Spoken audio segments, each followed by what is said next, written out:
Got our first game up. You were talking about her earlier. She is up on the sticks. Rinna coming back off of her hiatus to face Grisk.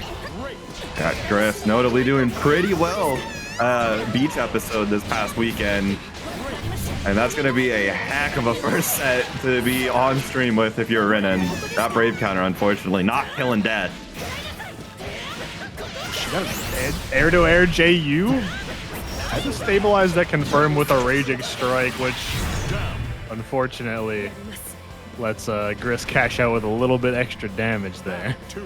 Yeah, the upsides of having that kind of combo starter looks really cool. The downside, your combo limit's going to disappear faster than you can blink. Yeah. Your combo limit's gone, your hit's kind of weird, so you got to fix it somehow.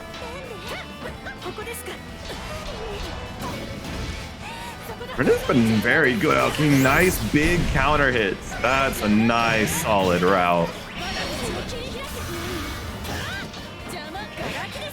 Been very good at keeping on the gas when Grisk does not have death. We saw like a little while ago, Grisk was out of death for a hot minute, and leading to this corner situation which Rinna finds herself in now that Grisk has just escaped. Barely didn't have death for the super. That would have been lethal, but this will be instead. Yeah. Rinna just slightly overextended. Wasn't death just because love tokens were still on cooldown. But unfortunately gets clipped by that fatal waltz again, and Grisk now starting this round off like Little Caesar's hot and ready. Most certainly. Rinna not quite as ready for that confirm as the H Scarlet Oath goes wide. Just like that, Grisk getting the bounces off the wall, looking like pinball in here with Vira. What was that suction on the grab? Rinna just woke up, Grisk looked half a meter away. It was just zoom. I don't know. If there's anything I learned from playing Melee, it's that sword characters get larger grab range. That's all I know.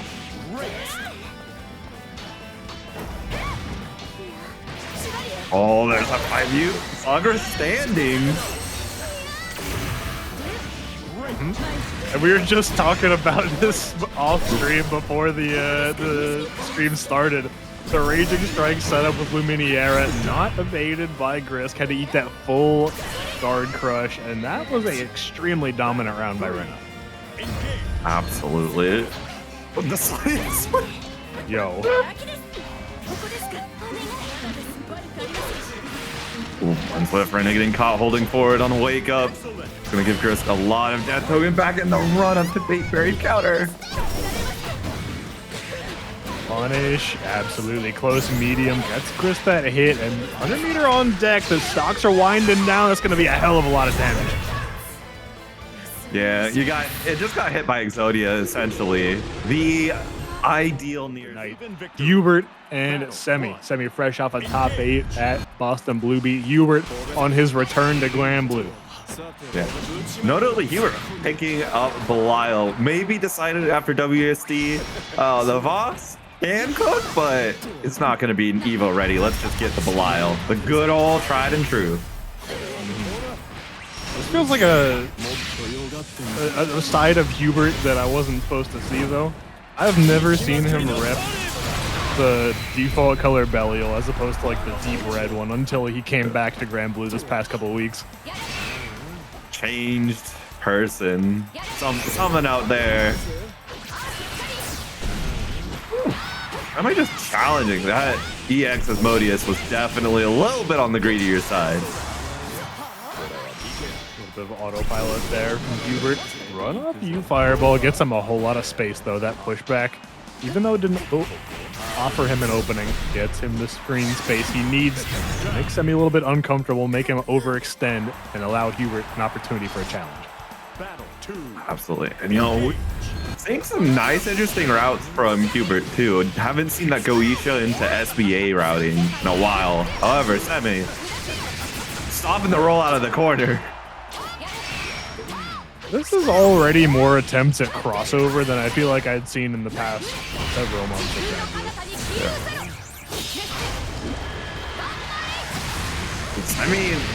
Semi knows something I'm pretty sure there was still combo limit left there to go into at least one JD before Gamma Ray. They're not going to be able to take advantage of that. We'll still put HUEBERT on life support, though. A strike or throw will kill either way. HUEBERT is taking this time to press his own advantage. There's no meter for a reversal on Semi's side. That means it's all gas from Belial. Absolutely. Yeah, just gonna BC right out of the Asmodeus and perfectly spaced for the little wyvern to do its work. 3, engage.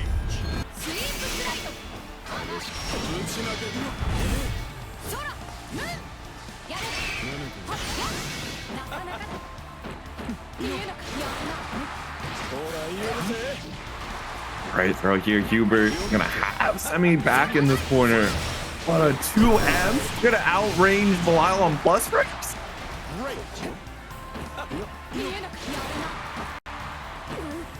Pushback really doing work for him. There we go, far heavy. This time taking the plus frames off of far light. Far heavy counter poke as Semi tried to take his turn back. Not enough though, gonna have to force that reversal out. Yeah, did a little bit delay on that far medium. You know, it's such a good button, 6 frames. But when you delay yourself just even a little bit, that far H is just fast enough. What a wild DP interaction there.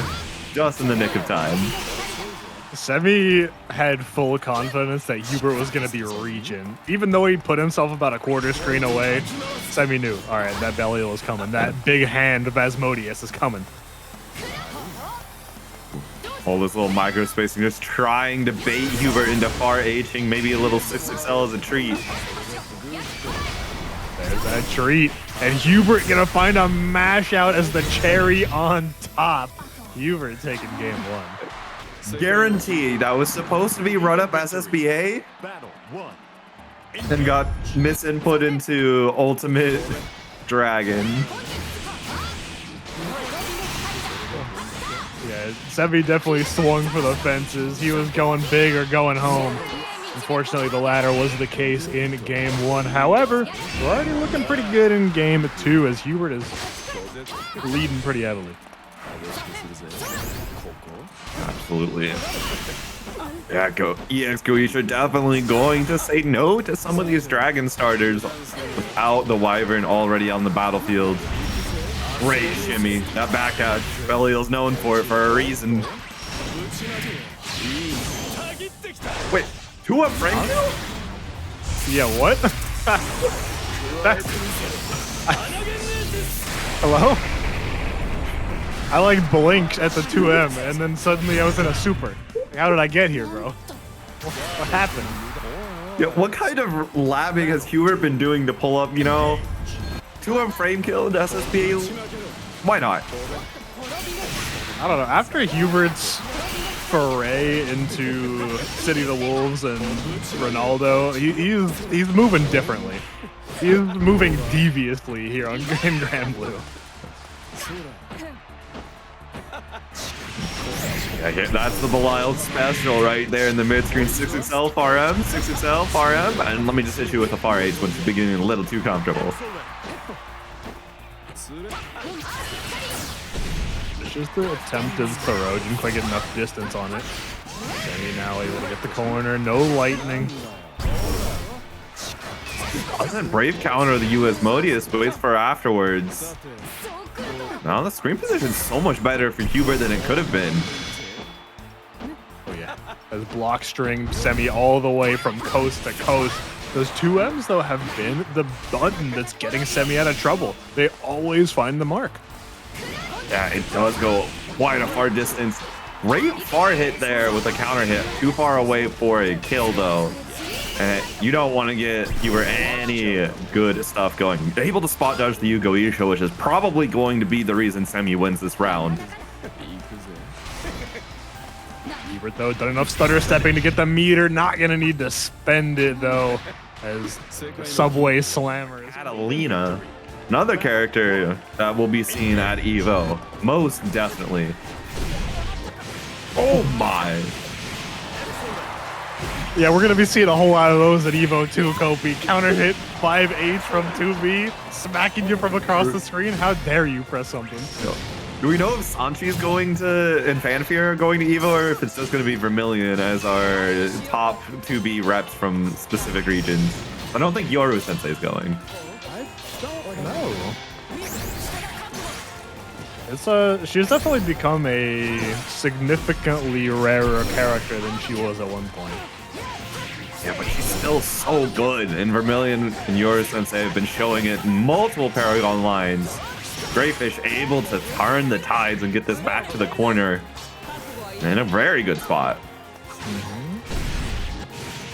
But you're never in a great spot against 2B, who has that colossal 5H. No matter how good your positioning is, it's coming for you.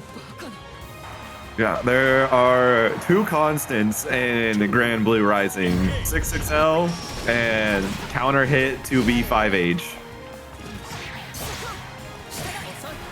You know when I saw that that 6XL t-shirt, there's some people in the Twitter comments being like, where's 2B? Can we have a 2B one? I'm like, do you not, what? Are you not informed? I mean, her 5M is basically just a 6XL. I'd like to hear 2B players' thoughts on that. Wake up to news next morning. Commentator Kobe VT found dead in his home after saying 5M from 2B is basically 6XL.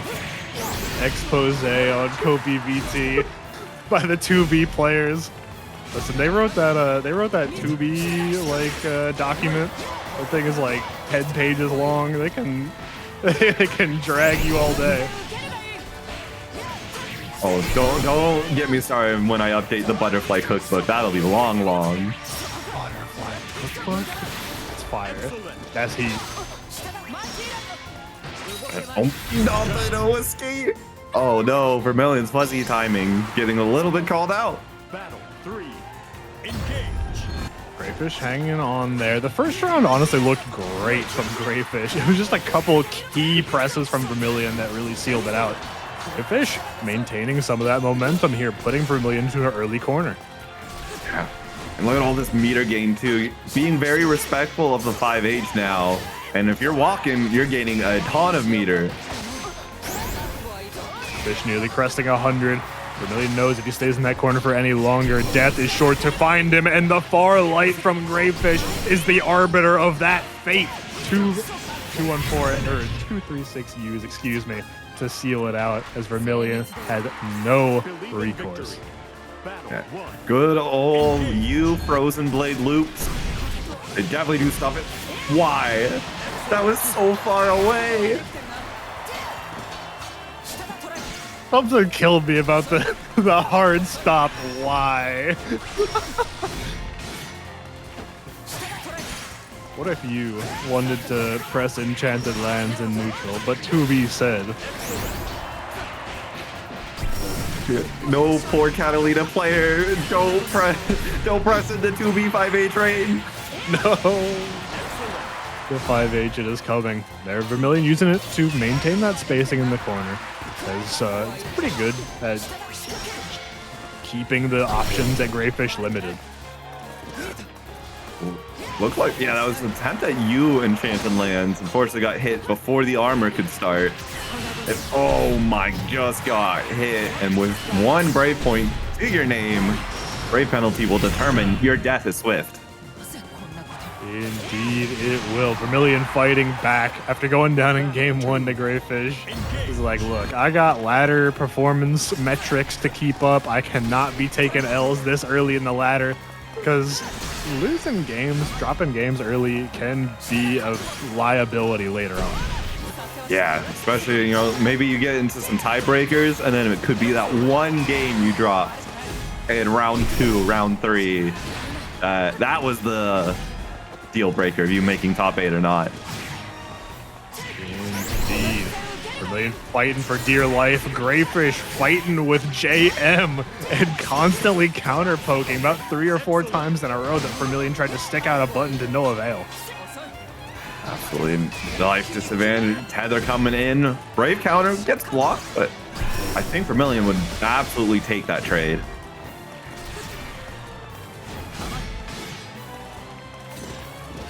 Fish playing extremely conservatively. Yeah, tried to spot dodge the frozen blade. Couldn't afford to take much more chip at that point, but the timing is a little bit off.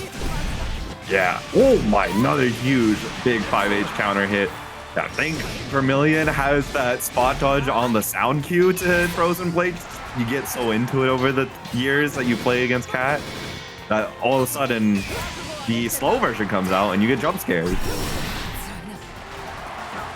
First Mirage we're seeing here from Vermillion. Get off of me.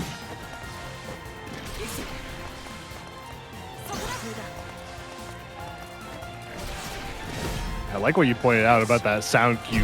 Vermillion is spot dodging these Frozen Blades so early. That's the one bad thing about getting yourself in tune with the sound cues to spot dodge is that a lot of these characters have ways of mixing up the speed of those projectiles or the going for slow startup versions, and those sound cues often play at the same time. You can definitely spot dodge too early for that. That's the sound cue we all love to hear. Finish coming out from Vermillion as he ties up the set 1-1.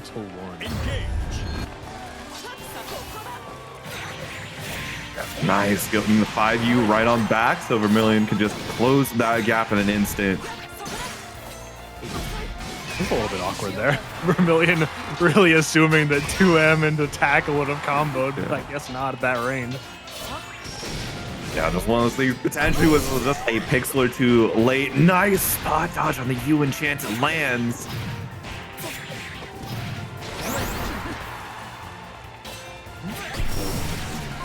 Nice counter poke on Greyfish, trying to desperately get out of that corner. Thought the block 2M was his opportunity. Gonna stay in that corner. Hold this late tech throw. That's more chip damage racking up. Hold the bombs too. Great spot dodge. It's a huge call you have to make since you cannot react to those shots. And Vermillion just gonna find another spot dodge attempt. As the set goes on, Vermillion continuously looks more and more in control. After game one, the first round of game two or so has truly gotten his bearings here against Greyfish, and the last couple of rounds have looked dire for the Katalina. Yeah, it really does feel like the hyper aggression that we saw at the start from Greyfish, using a lot of light wall and some dash forward, was catching Vermillion out. Right there, Star Judge has Paragon GB. Gonna hit that click here to Q. Play as many games in the remaining hour and a half as you want. Get in with these players who are grinding, such as these two on screen, Prada and Tets. Yeah, all right. Thanks for letting the intros rock you too. I was able to add Tootington in the time. We'll likely see some very quick sequences of messages in about a minute or so. Because Tune is awake. Sometimes being awake at 7 p.m. is difficult for fighting game players. Sometimes they haven't woken up yet. So it's more like midnight right now. Oh yeah, that's fair. Oh my, that's such a huge counter hit. Oh no, ran out of combo limit a little bit early there. Air hits will do that to you. Thinking we had one more is unfortunate. Led this whole sequence that Tux is now facing in the corner. Wow, the parry was able to work and hit straight through spare body even. Great 2H, gonna allow for the traps, the spare body switching sides. That should be a nice, easy kill confirmed for Prada.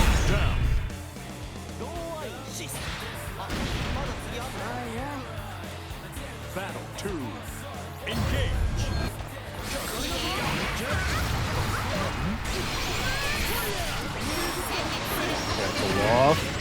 He's been really trying these heavy cat bot into approach with something like 6XM that has been evaded a lot by Prada. He's been using that spare body to great effect to get out of these weird situations where Lowain likes to get But like, as you were saying that, Tux figured out, you know what? Maybe the cat bot was the problem. Let me just start doing my approaches without, and it's been working beautifully. Absolute 6-6 rage. Beautiful. As is the damage coming out from Prada, getting the trap in, getting the SSBA, and didn't even need the cinematic. Believe in victory. Battle 1. Does Cagliostro have the power to tank the value of gold worldwide, or did she pinky promise not to do that? Those feel like two separate questions. She probably does have the power to do that. I don't know. Maybe she doesn't feel like it.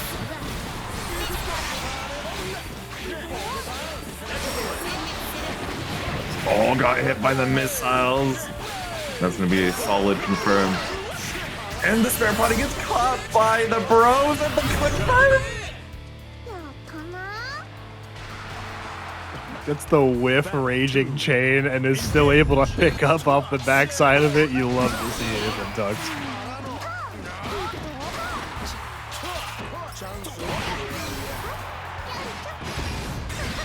Gets a cross up over to the corner. But the bros are the escape plan that Tux needed. Fortunately, not much luck there on that 5U attempt from Tux. Only got some corn, got some salad, and getting some damage as he eating that U trap and immediately going to HPA for a punish.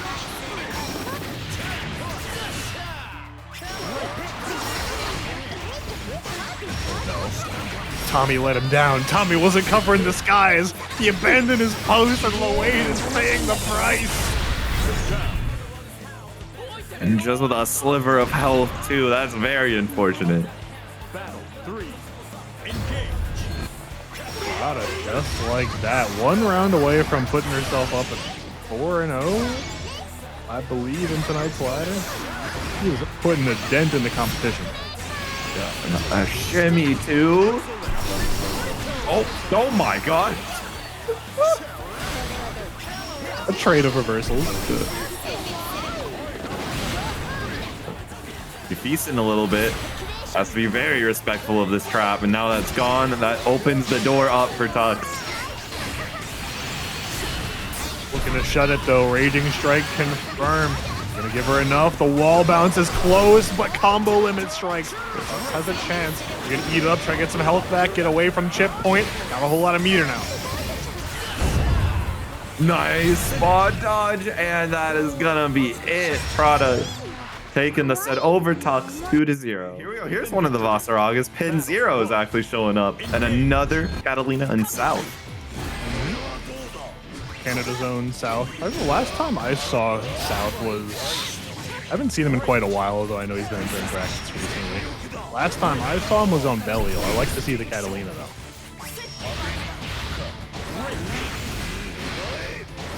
Oh my. Gets the armor, and now is just going to walk forward. Every interaction is not in your favor.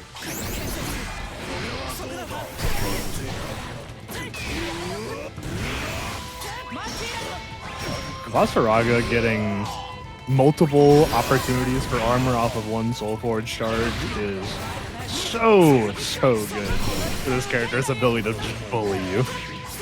Yeah, also the ability to use stomps into a follow-up into reapply armor as well, all with the cooldown still there.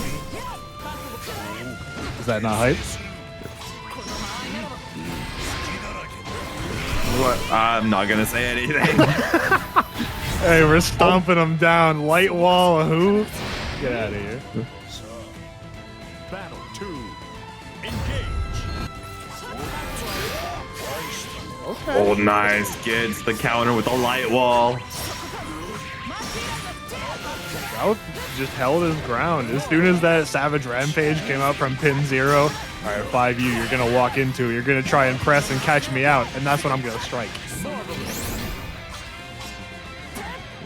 South not being super respectful of the U reversals at the very moment, and there's so much life you don't need to, but that life is quickly dropping.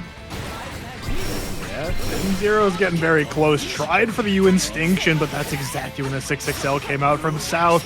Now we're going coast to coast and cleaning it up. Battle 3. Engage. Oh, we're just gonna threaten that light wall a little bit more, and it's really telling pin 0 that if you want to be proactive, you're gonna have to risk running straight into light wall. Yo, at this point, some of these light walls feel like spiteful.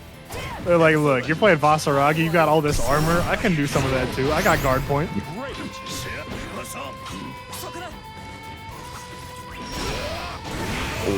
Gets the EX extinction, allows for that armor to be set, and Ro got whipped. Oh, what are you trying to jump for without any sort of air stall / air teleport momentum? Don't want to be doing that a little bit on prediction. Carry all the way to the corner. Spent all of the cooldowns though, and won't have enough to kill pin 0 until the throw comes through. Believe in victory. Battle 1. Engage.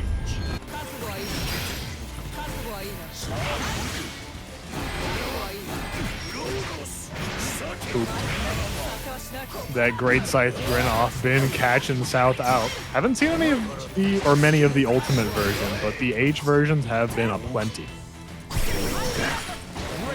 Oh, was that you stomps I heard? At least I think I heard a U skill. Sometimes you gotta go for a stroll. Yeah.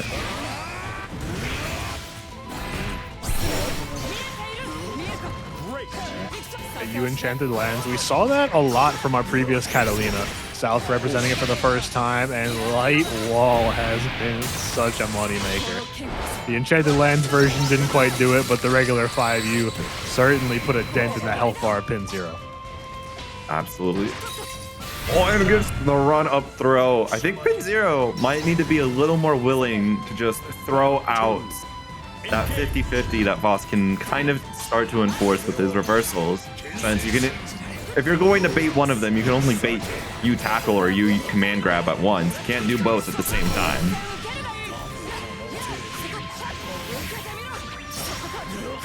As the prerequisite meter to do that now, we're gonna bust out. No, defense holding strong so far until the 2L match.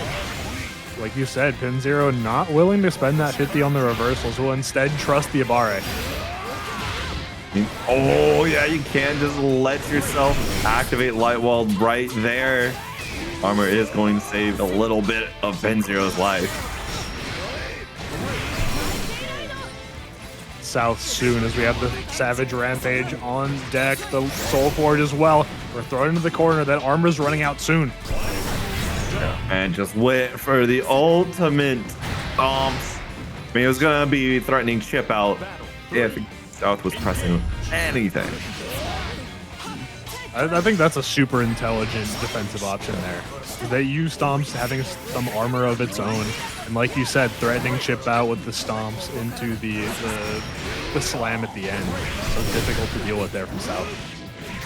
Oh no, the U extinction was actually still able to get going, and nice. Patience got the call out necessary.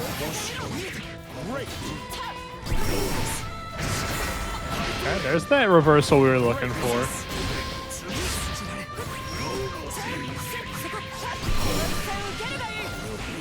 Go jump over the command grab. You've had a few too many of those, pin 0. South this time holding north and taking that punish. 2-0 is the set count for the Katalina. South Reno and claim a code. Battle 1. Alright, we got the Anre player and another Vaseraga and Obby Dobbs pulling on up. Obby Dobby looking a little skinnier without the cape here on this Vaseraga. Yeah, the fire Vaseraga skin. It's just, he looks so wrong without it. So thin. Where are his legs? His lower half is not wide enough.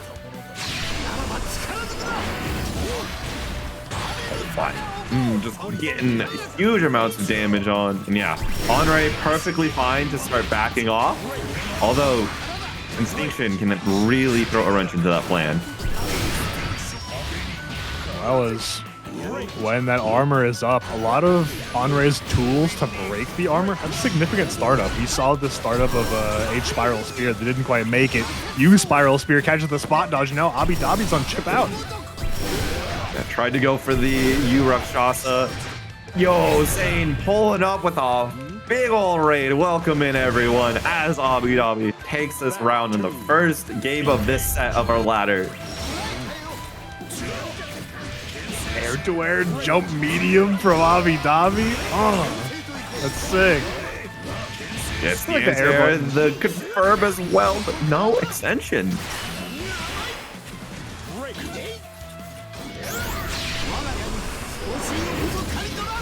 Oh no. Wait. Okay, I guess it's fine.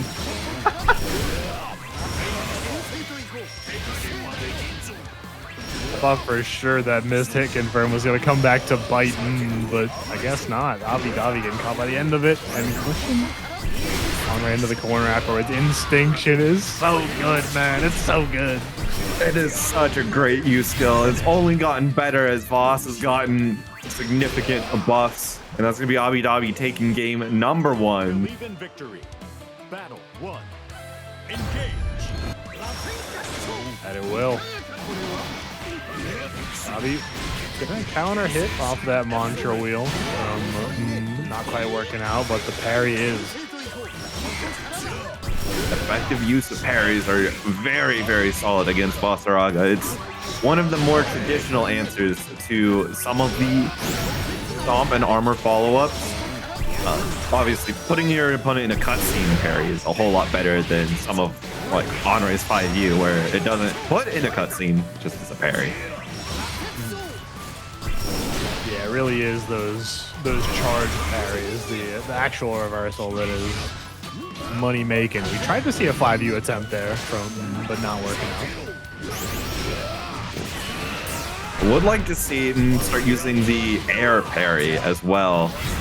The third time now, I think that Mm's gotten just sniped out by that anti-air follow-up. Savage Rampage light follow-up is so good. We saw Obby Dobby, in addition to using it for the anti-air capabilities, using it to just fake out and stealing a turn on block. There's a great little U tackle there. Throw a wrench in those plans.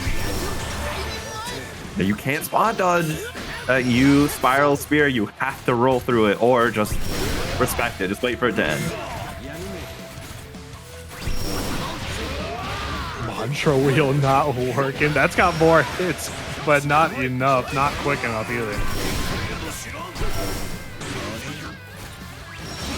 Challenged midway through the ultimate parry. Goes for a trade. This is very tense. Orton can die here. Is trying to get the chip. Not gonna find it far. M will do it. Believe in victory. For Nephetheus. Battle 1. Engage. Going up on the Beatrix, and Kobe's begun. I've seen our first horse name of the ladder format. Ah, yes. This is certainly one of the Uma to pick of all time. That's one of them. That is one of the horses. Her personality might not be something we can explore on stream at the moment. Is that Oh my fitting gosh. for Beatrix? Does that No. correlate? Okay. Absolutely not. Okay, never It would mind. correlate for Lunalu, but not for Beatrix. Oh, yeah. Yeah, you might be right there. Yo, empty jump into traps, still landed and got the throw. Now, RainbowRocks has got to be in Nephetheus' head for that one. Even if the Yeah, throw on but Wake Up no. worked. Now the reverse is going to happen with the wake up back throw. Yeah. RainbowRocks got a... That's one of those where you, like, physically wince. You're like, I dropped that combo and got thrown on Wake Up. You kidding me? Oh my gosh, the spot dodges. They're not coming out super consistently on the spear, but just enough that it's going to throw a little bit of a rock in RainbowRocks' game plan.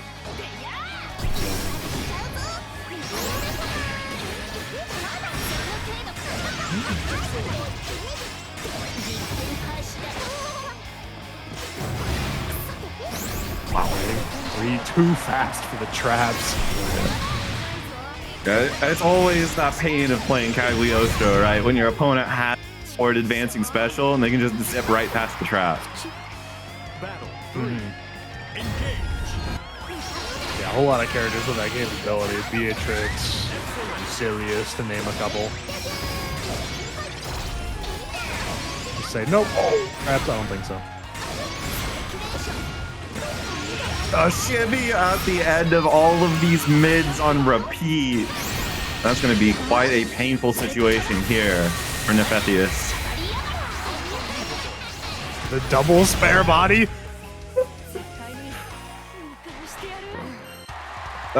That's one of the things that in your mind, you know, you could have grabbed like 3 different points there, but in the heat of the match, you're not expecting it and it just bodies you. Ooh, this is body Nephetheus. That counter hit into H-trap extension because of the counter hit changes on DP. So sick from RainbowRocks. Well, finding that far L2U. Gotta be watching your toes at all points. You almost cannot be just dashing carelessly. Can't be throw teching carelessly either. RainbowRocks has punished it before. They'll punish it again severely. Working on a quick 2-0 here for the Cagliostro.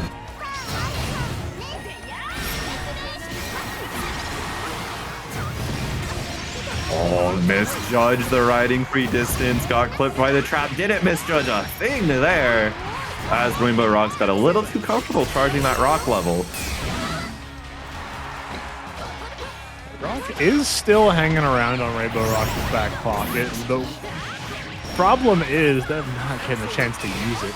They have to get out of this corner before it can really become a factor, and that is the time for it. Teleport out.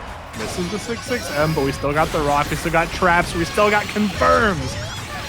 Yeah, I was gonna say that might have been a blessing in disguise because Nephetheus was gonna be gonna be popping up another Vaseraga for your enjoyment with the first Sandalphon of the night. Indeed.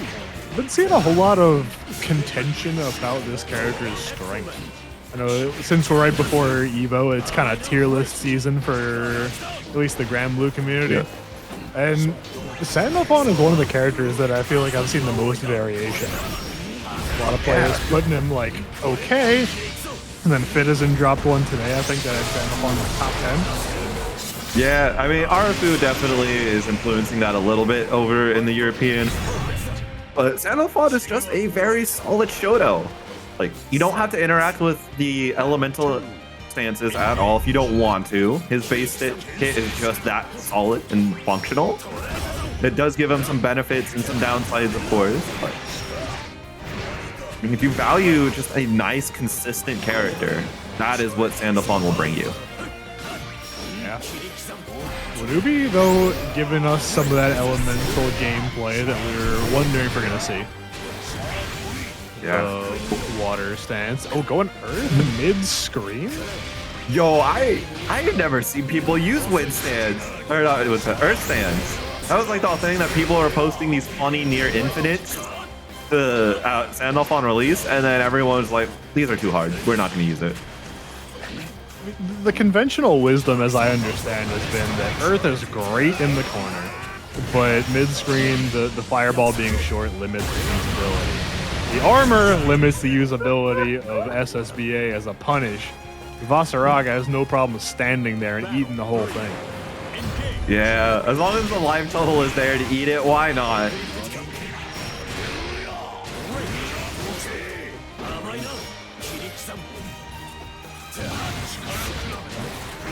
Counter tackle. Usually got enough time for that M follow-up to trade with the fireball. That could have been huge for Wonubi, and it just ended in nothing. Oh my, gets the U command grab as well.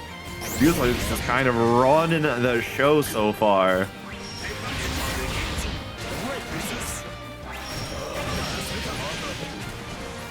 Okay. Running Light's got enough hits to break through the armor.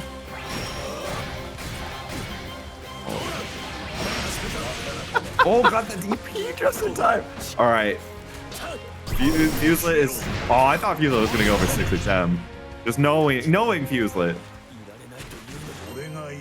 Fuselit was playing the most insane game of chicken there with Wonubi. Stands up with the Age Savage Rampage in armor. Alright, what are you gonna do? What, the clash with 5U? Excuse me, why are those two the same attack level? Listen, we don't ask those questions.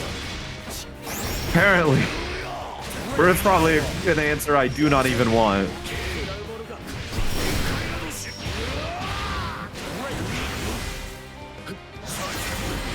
Up cancel so good from Fuselit. Catching Wonubi by surprise. 2. Engage.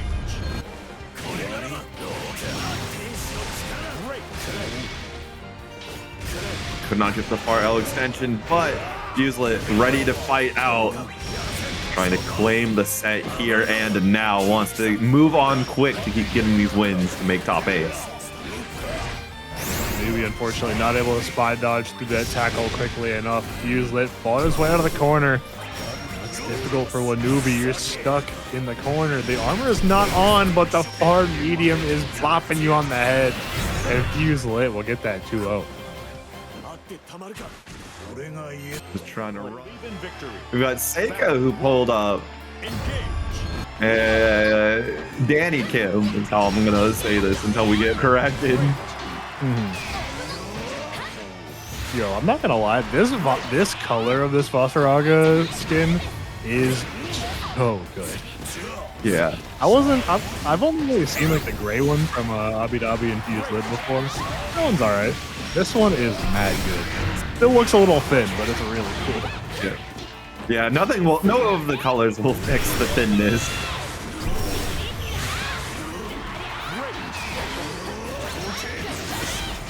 Oh, nice Rhapsody there. Able to get Danny Kim off for just a second. The Infinite Wonder is gonna just tear right through that armor.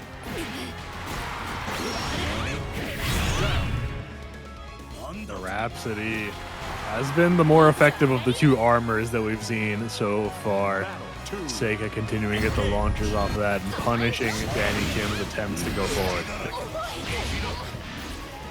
Was able to dash block. Oh, the double spot dodge into the back throw. Danny Kim wasn't ready for that. It could have been tech, but you're not going to be ready. That's going to jump scare anybody.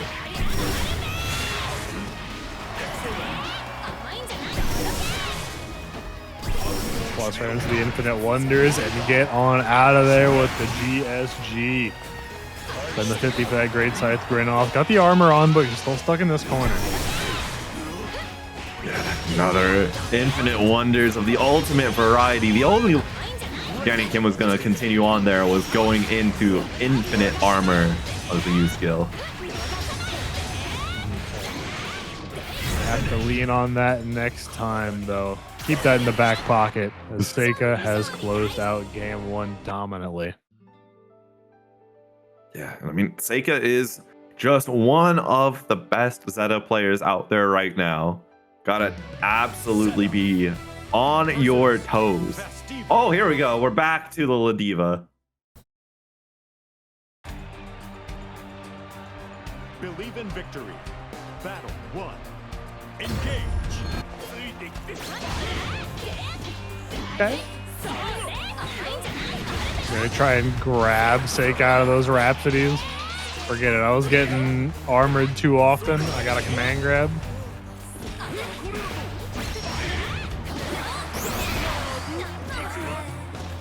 Oh, the 5U whips.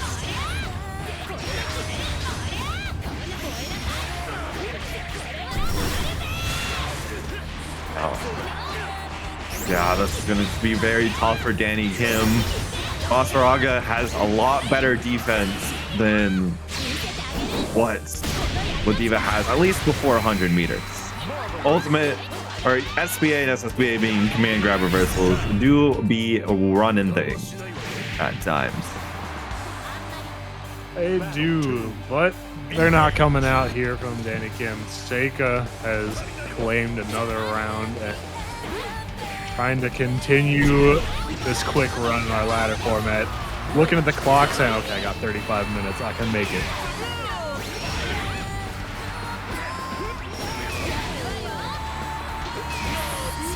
All right, BC just trying to keep each other from being in advantage states. Seika gonna control this corner once again. With a meaty raging strike, there is no brave points left for Danny Kim, and that's the set. Indeed it is. 2-0. As the overlay is having some struggles. So yeah, Garfield break. Okay, so it's Garfield who is breaking the overlay once again. Gonna be fighting against Acid Cookies, who will be the Metera player. All right. Why does Garfield break the overlay? Didn't get the lasagna. Believe in victory. Battle 1. Engage.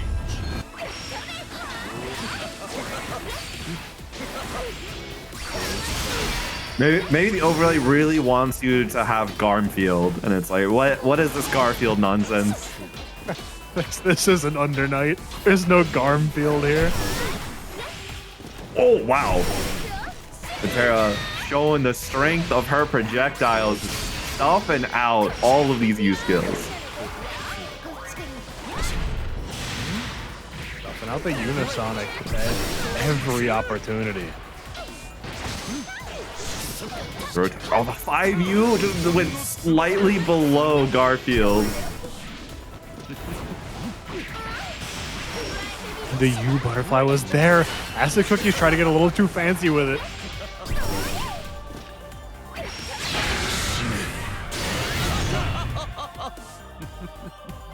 That didn't have enough invincibility.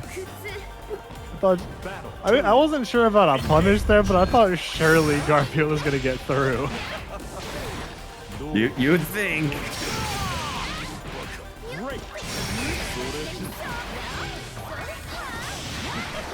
Oh, ran right into the butterfly pop.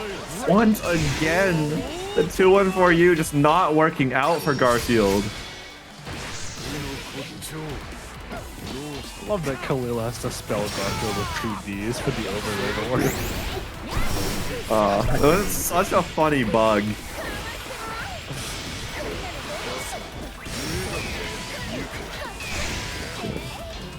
Baits the Brave counter with the Air Starry Sky. Tries to do a little fancy run of Ultimate Black Flies. It's not gonna work. Not against Acid. It's a decently good check for delay mashes, but that time not working on Acid Believe Cookies. in victory. It's too quick with it. Battle 1. Engage.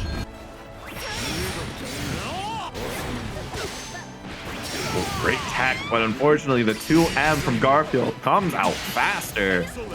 We get a solid conversion, gets the backdash, punished with... Oh my gosh. What? Garfield? What are we doing? Garfield really just said, you know, rush downs typically beats owners, right? So let me rush you down hard. Honestly, Garfield was playing like a level ahead. He's like, all right, I dropped a combo. People like to match on combo drops because often it's their turn. Let me just DP here. Why not? Battle 2. Engage. Yeah, I mean, it's a risk, and there is reward. If you're fine living with the risk, why not?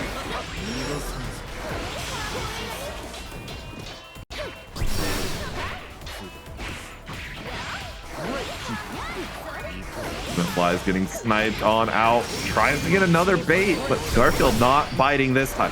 That was able to punch through so late. Holy cow.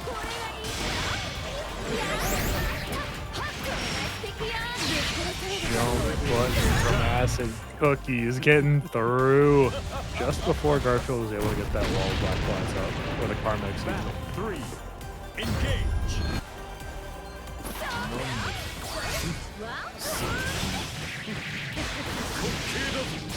Shadow Step getting through that.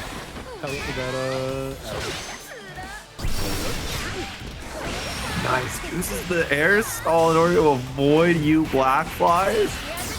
You know, I think Asa just really has Garfield's number in this set. I'm able to block after the teleport. That shot recovering quick enough, and like you said, Kobe, it might just have Garfield's number. That Brave counter bait was exceptional.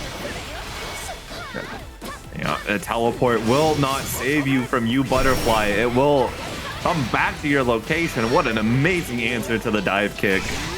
Great Ball just has that perfect angle and the back throw. Will do it. Asa cooking up. Even victory. Battle 1. Engage. Oh, it's gonna be nice, interesting. We've got Fairy and UL. Now, I've seen a lot of UL players do some very funny things with how fast she can be, and obviously having Hanarashi as a tool is really nice.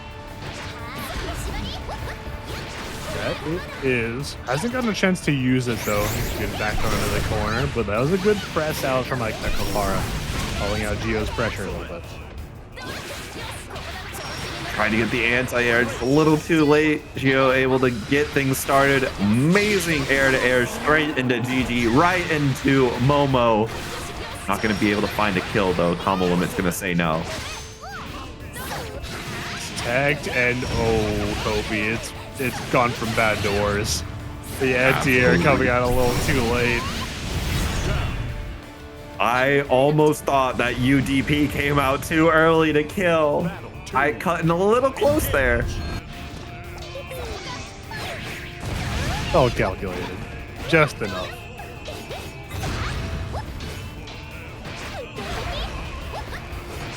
Very having trouble getting really anything except these back throws when faced with stanced up Yule.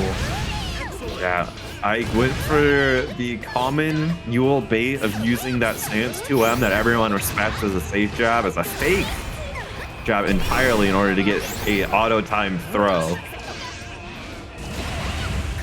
That setup is so difficult to deal with.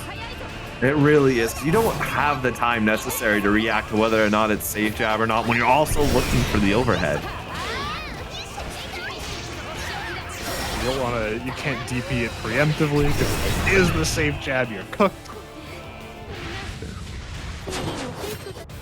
Believe in victory. Battle 1. Engage. Into Gio has been doing a good job of finding some stray hits, but really the extended sequences are where it falls apart. Yeah.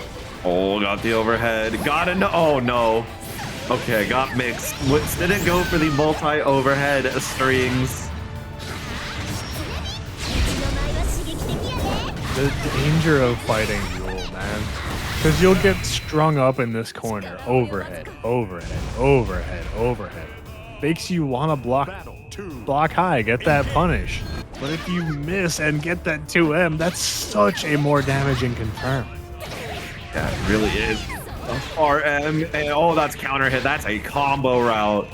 Pressing on wake up with a stance pressure from UL is very, very scary.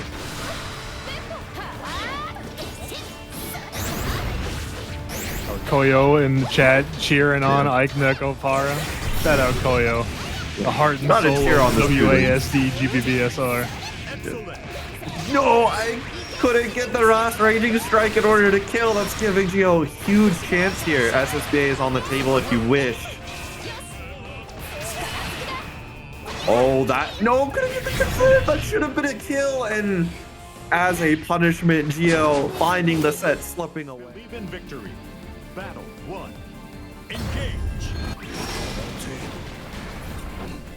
Already, Yoru Sensei has BSG in the corner, using that 5U to stop a Bare out. But that air stall's not going to work.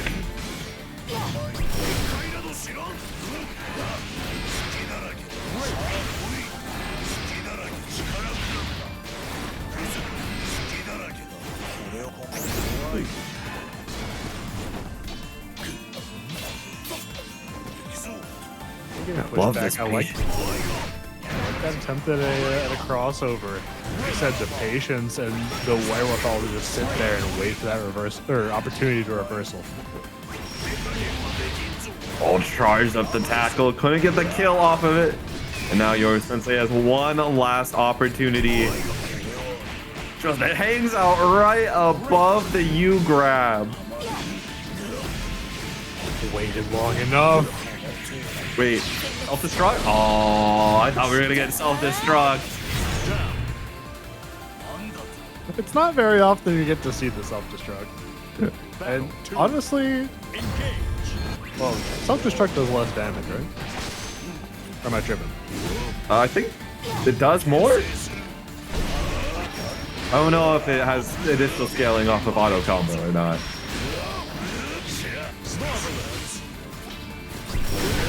I gotta say, if it has less damage, I'm not playing around with Vaseraga HP. I'm not taking that risk. Okay, self-destruct has 600 more base damage. Oh, okay. So I don't know. Could have seen it. Battle 3. Engage.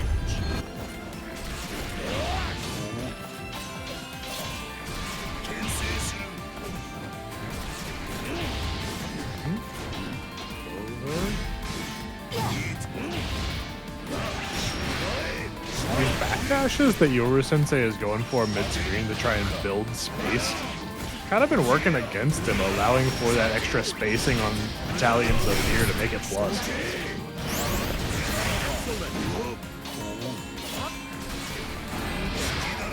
Oh, and got sniped by the low follow-up.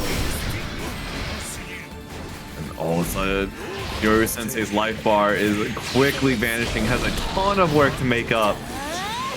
The SSBA will be just a little bit of it. Yeah. And what is going to be more important than that SSBA damage right there is the BP, allowing for the extra credit afterwards to count for 20% more.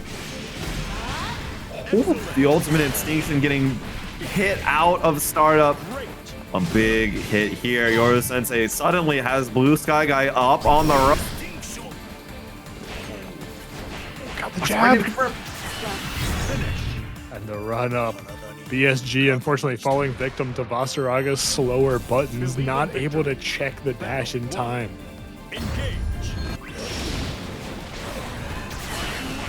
Man, Yoru just using this 5U dash so quick. Yeah, it's so fast. 6U is lightning quick.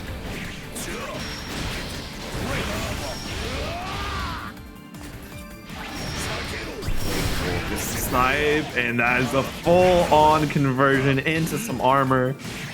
Versus able to jump out of the corner, but not for free. Jump over, not able to punish. Still stuck in this corner, and PSG, good job of maintaining the offense. We've seen this movie before, Kopi. One mash out into SSBA. Blue Sky Guy going to be taking 20% more damage, only has one opportunity to guard cancel at this point. And if you know Yoru Sensei, not many opportunities there. The tether will eat that last brave point away, and no more BP. The throw you're at chip out against 2B. This is very scary. Indeed, it is. Walk up, delay the machine gun. BSG had no recourse but to Hail Mary a spot dodge, as there's no reacting to that one. Yoru Sensei on set point in a super important match. Yeah, BSG's options were just a Hail Mary that spot dodge or risk it on a far M. Either are perfectly valid. Unfortunately, it chose the wrong option in that instant. Now, like you said, has to win this. Can not really afford this loss. What a back throw.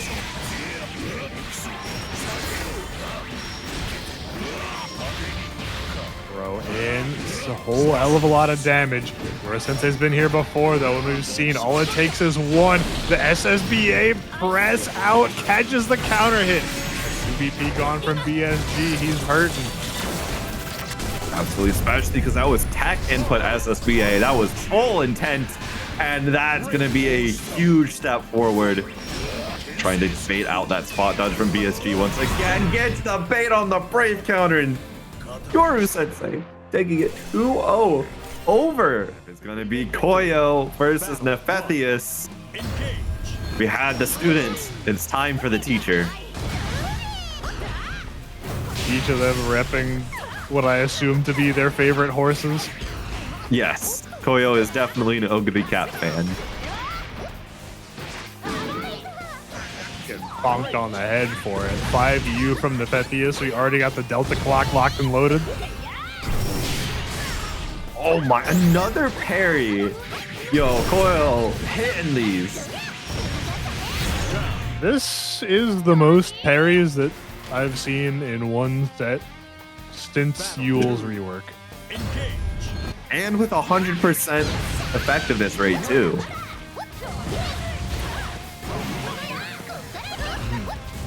Koyo's certainly on it. I've been using it at a great time, right? As a reaction to a U skill, namely that U riding free.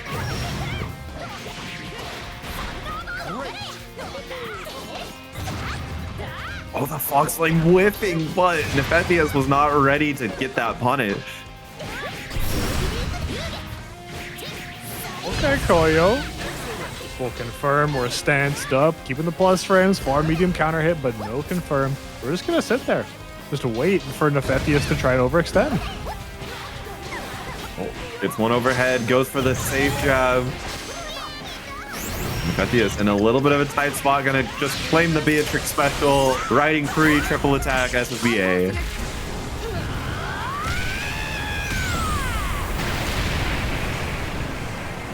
Down.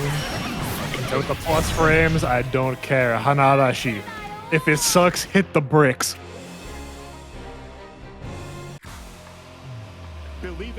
Great Hanarashi usage. Gonna take us to game 2. Nephetheus not gonna go down that easily. As Koyo in this corner, plus frames on plus frames, gets the 5U.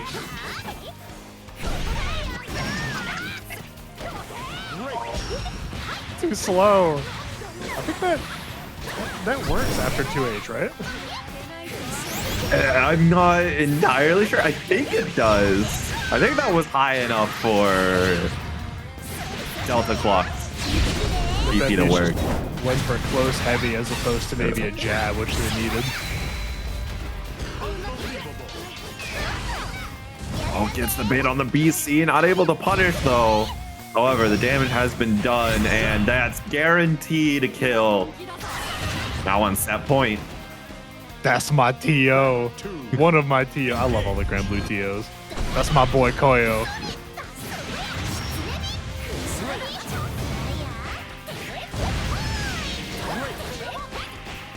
Oh, gets the counter hit. Nephetheus at half HP already. Koyo has such a huge life advantage to work with.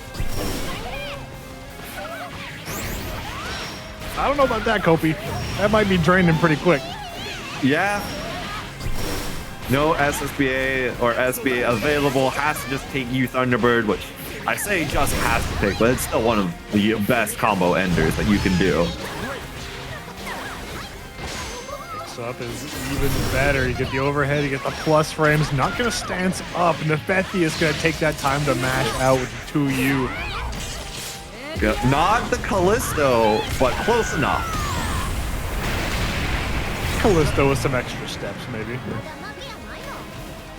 Callisto 2. Battle 3. Engage.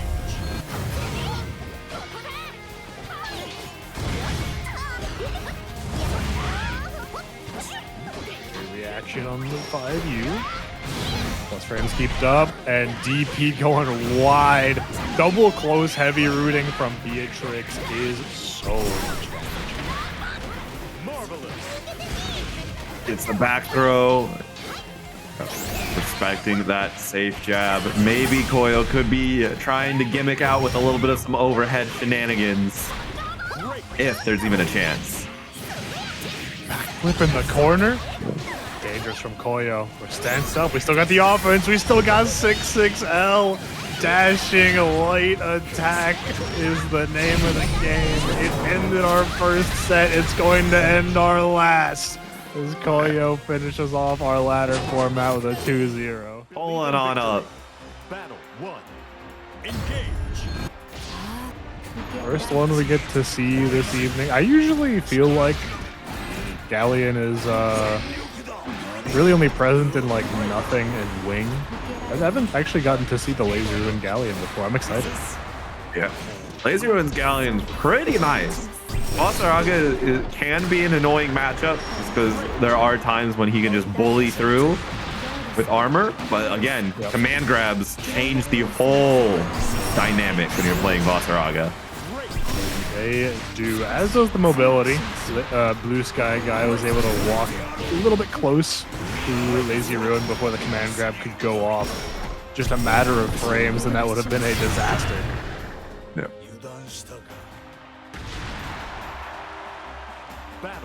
Lazy Ruin able to claim the first round off the back of ultimate command grab. Just showing why this matchup can be quite annoying for Vaseraga at times.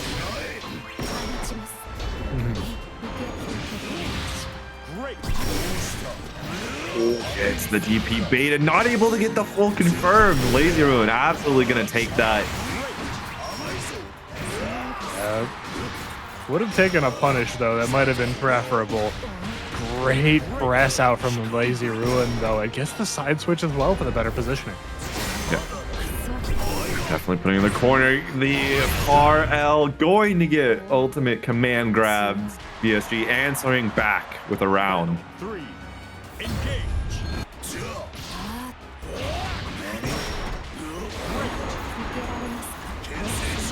Building up a couple levels. Ooh, that was a bit dangerous there from Lazy Ruin. Not extending any further once the second opportunity with the rock. Although that opportunity ended by that reversal, BSG is going to tackle on that because it wasn't EX. You can just get BC in the recovery state, and that's really lucky for Lazy Ruin.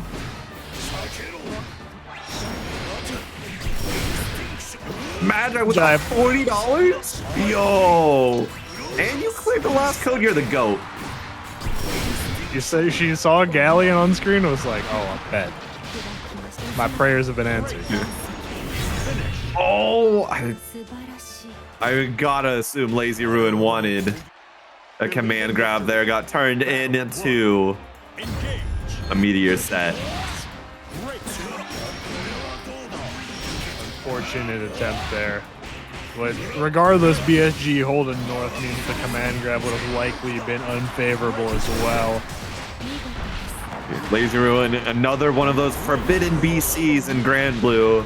You blocking a 6H charge, or both H charge, or even 6H charge.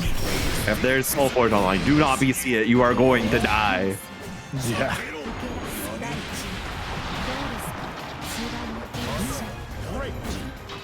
Couldn't get the side swap on the combo. Still get it afterwards, but far medium has interrupted all of Lazy Ruin's attempts to press anything after the landing zone.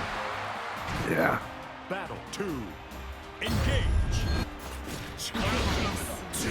Ooh. Has to trade that meteor set in for some damage. Oh, tries to hit, be a little preemptive instead of getting a throw. And that's going to be punished severely by BSG.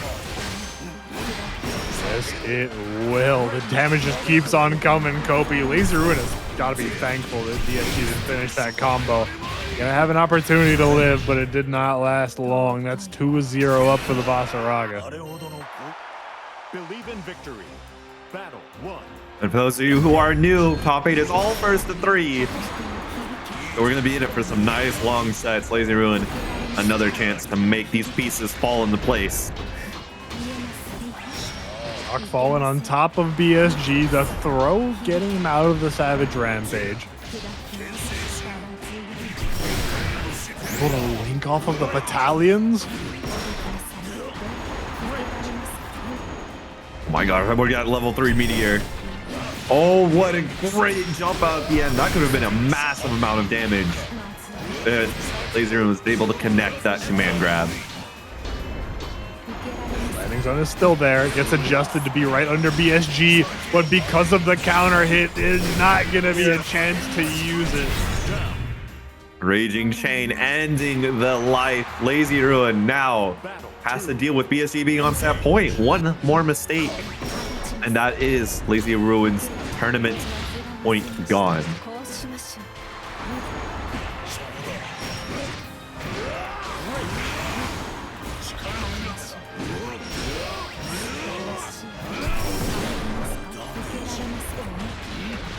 Using the 2-3-6U just to get some space, get some breathing room, but it's ended very, very quickly. Lazy Ruin has to try and get something going, but after round one, it feels like nothing has stuck. ESG's patience continues to hold strong. His counter pokes have been on point, and that'll be the last one Lazy Ruin is able to suffer here in our bracket tonight. Yeah. I mean, you know, seeing that Insa and Sin, Tubby not able to make top 8, but Insa and Sin were not able to join tonight's ParagOnline. So I was like, all right, I'll give the people their weekly dose of Zooey content.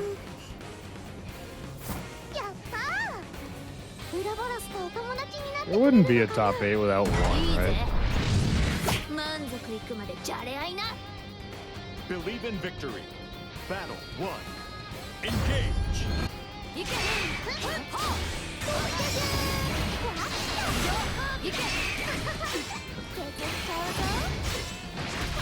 Oh, nice throw. Prada starting this off really nicely. The spare body nonsense already starting. Semi just holding the block button. Punishing the hula hoop, I think that has got to be a disinput from Prada. He's not one to throw that all willy-nilly like that.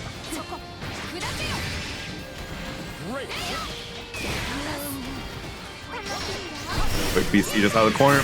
Yep, just gonna take the DP. Not care about any spare body nonsense. Great Callisto coming on out from Prada. The 0 BP is doing a ton of damage. Yeah, it is nearly 40% from that super alone. Pushed into the traps, the spare body shenanigans like you talked about earlier coming through. The 6XM with no trap, not hitting. Using that last break point. No one has them at all. The chip is going to be a lot easier for Prada to achieve, and the 2H going to catch Semi jumping out of the corner. Battle 2. Engage. I saw the 100 meter in Semi's back pocket.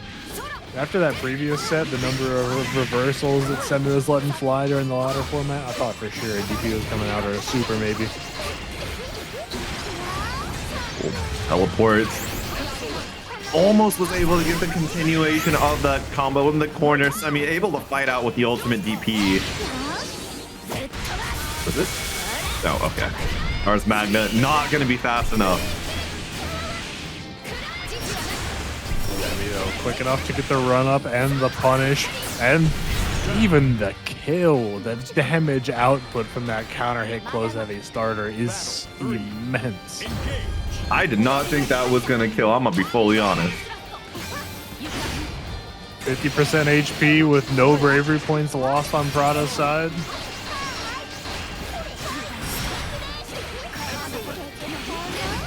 All throw baited into the aerial trap. And, you know, it might be a long fought win, and that's the old special, the run up TK spare body. Believe in victory. Semi doing the long walk of shame straight into Prada's awaiting throne. Game 1 for the Cagliostro.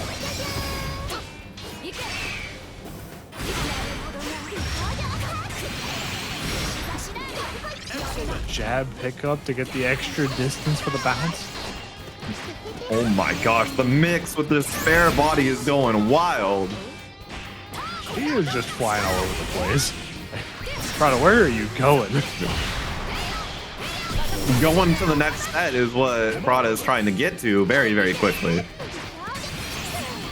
They have a bit more work to do than that. The spare body actually baits out a reversal? She is moving differently. She is Absolutely. presenting maneuvers that I could not fathom.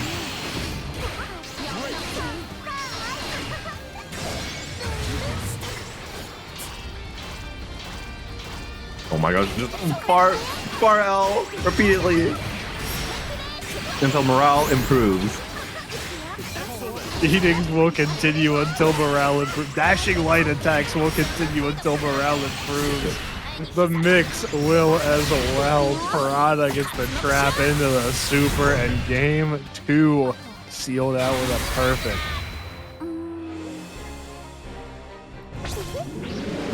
Maybe we're seeing... Actually, I was going to say, maybe we're seeing the backs of what exhaustion can do to players. But Prada and Semi both were at 10-4 records to get here. However, Semi doesn't have as many very long tournament runs as Prada, so there might be a little bit of exhaustion that is occurring, like with Lazy Ruin and BSG, where Lazy Ruin had 17 sets before fighting someone like BSG.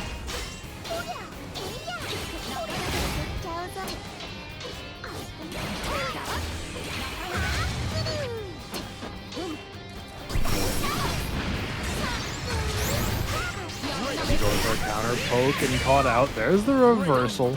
I thought we'd see it earlier.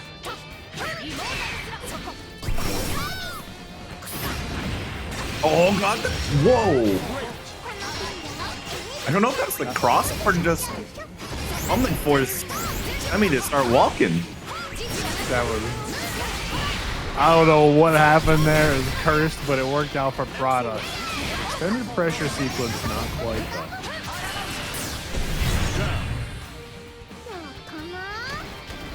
We're mashing out of 667 now. It's been too many of them, Prada.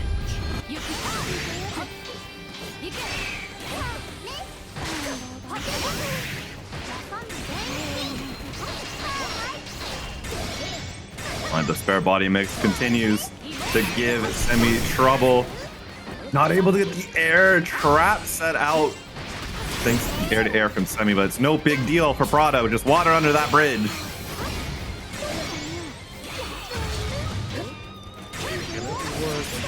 The bar heavy has been a life sentence here for Semi. Locked down in the corner. One more Ouroboros coming out. Semi is on death's door now. Yeah. Once upon a time, that would have routed into combo limit reset and killed. But we no longer live in that timeline. Prada, though, saying it doesn't matter, I'll just get that extra hit. That was in the game for a long time. Yeah.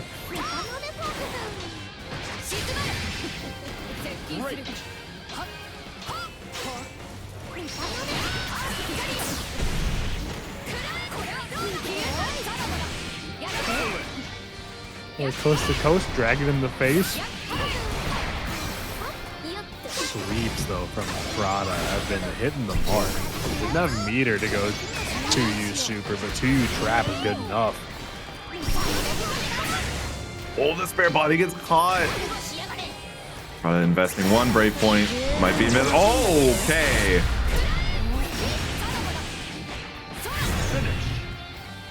That can't have been intentional. Surely. A little bit of risk of business. Believe in victory. Battle 1. Engage.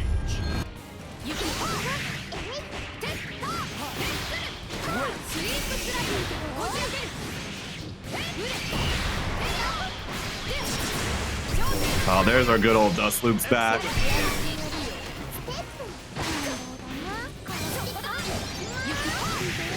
2H actually stuffed out the trap that Prada was using to try and bait a response from Semi. Yeah, that looked like perfectly timed too, where the later active frames of 2H caught the trap, so there wasn't an opportunity for a whiff punish either. Although, with the ultimate version, you can't get rid of it so easily. Oh, the ultimate Dragon Wheel coming on in. Prada gonna take that Raging Chain or stabilization. And the shimmy! The expenditure of both of those bravery points right there was pretty risky from Prada. It did work out, however. She's able to leverage that round onto a set point. Oh my! 2H counter hit. Seeing Prada's round wins, like, alright, I see you.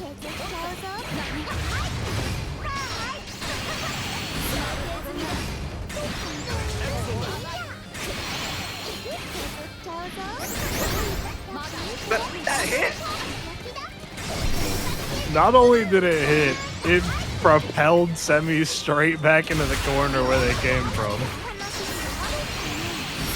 Wild occurrences on our stream. And that's Prada taking it 3-1 over Semi. The classic that you were looking for. Straight from South America. Vaseraga and Fairy, the classic. Wacky Pie and Fuselit on the screen. Both Yo, players where's gonna Raz? Wacky Pie needs all the help of trying to win against Fuselit to guarantee a part of that prize pool. That is a good question. Where's Raz? Believe in victory. Cheer for your boy. Battle 1. Engage.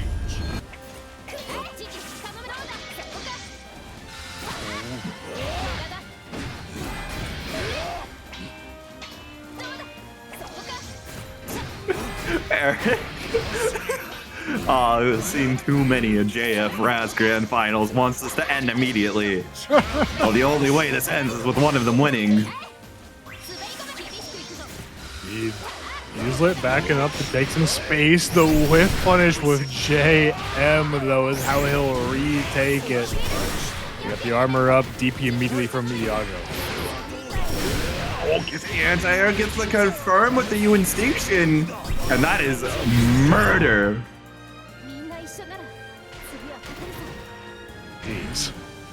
You dared jump out while Vaseraga was stanced up looking at you?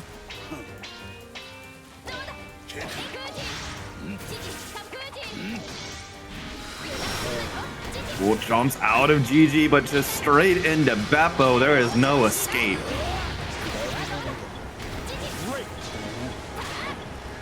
From the throw, no escape, like you said, from GG. We're getting tossed up, and the cat sitting it down again.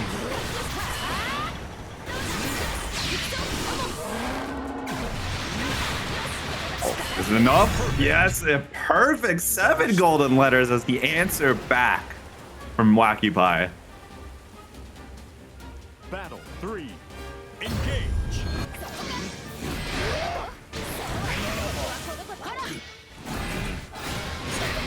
Having to spend that armor to get past GG. Now there's no Soul Forge on deck, and you're getting pressed all the way back again.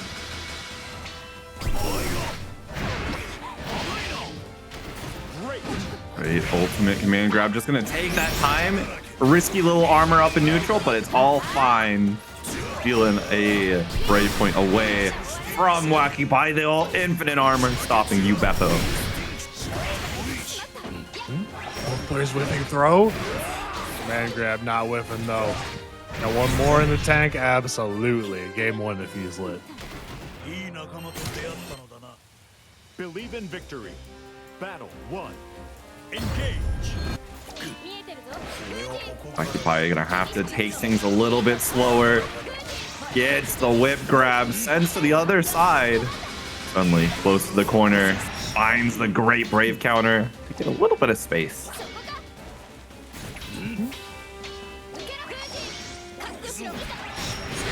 Crossover, gets through the 4 heavy. Now Fuselit has his opportunity to get in. Had to spend a BP and a lot of meter to make it happen.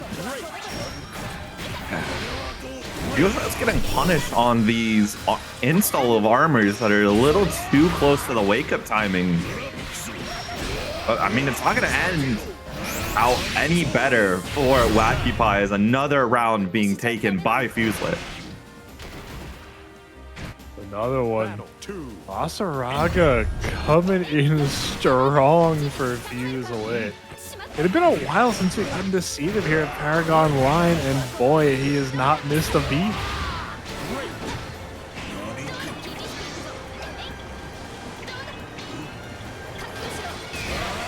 By trying to get that dive kick to catch Fuselit out, but all it's going to do is eat a brave counter. I definitely respect the decision to brave counter there. Trying to gauge the frame advantage after fairy dive kick can be so difficult.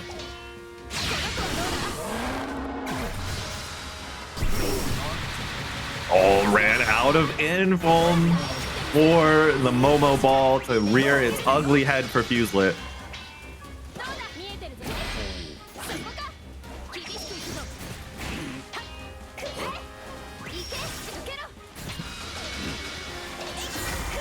Fuselit now approaching chip out point. Needs to find one hit. Jump medium connects. That's not enough. Stuck on top of GG. Unblockable situation set up by Wacky Pie. Battle 3. Engage. Wacky Pie is starting to look a little cleaner now. Just has to keep this going. Has to be able to close out these rounds into game wins. Stop what Fuselit has been setting up.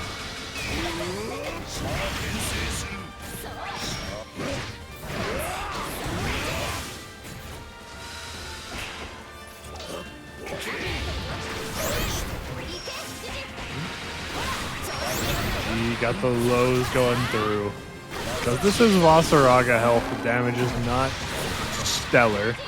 It's a lot boosted by that SBA.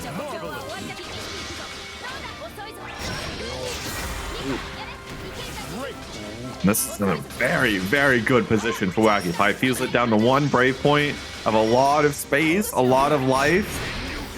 Can tank this 1 confirm here, especially since it does put Fuselit to 0 BP. Just have to be very careful not to get hit again. Gotta be so careful, Kofi. Unfortunately, that hit did come through, and Fuselit's choice of command grab could not have been better. EX to catch the backdash was so smart from the Vaseraga. Yeah, and that is just the pure strength of Fuselit. Oh, the whip throw! No punish, GG there to make Fuselit think twice.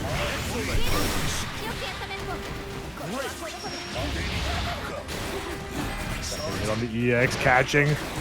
Command grab gets the spot dodge as well. Fuselit's rampage cannot be stopped. He's approaching 100 meter and he's not gonna get there because Wacky Pie's health bar is gonna run out far too soon.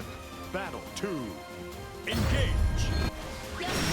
Now, Fuselit on 1 round away from a 3-0 and to move on to winners finals. Pie must bring something down from the depths of what can be done in order to stop this.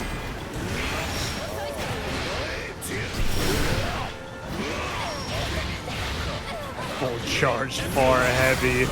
Wacky Pie is on the ropes, but the back throw is a way to reverse that situation. Armor through the DP, you got 50 more meter, you have to spend it. Wacky Pie needs all the space he can get to try and make this comeback.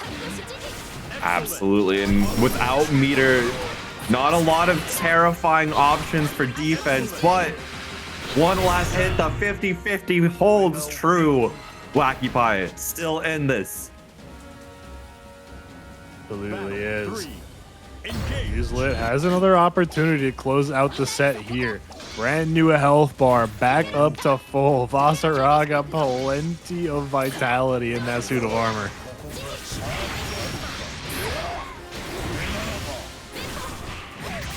Whiffs the Beppo, and Fuselit ready for the confirm, using that Raging Strike, making it nice and simple. To the side switch. Mix up not landing this time. Fuselit is able to weather the storm.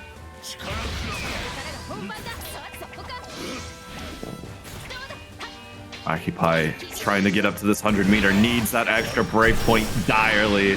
Gonna use UGG, just keep Fuselit in place. Armor hits, killing a lot of that health from Fuselit. The chip damage is going to rack up even more now that GG and the ball are coming. 2 50-50s, both connected, but neither linked into the ball, so Fuselit gets to stay alive for the time being. Yes. Chip damage will be adding up. Wacky Pie does need to be careful here. 1 brave point can end your life in an instant. 1 good 6-6H is all Fuselit needs.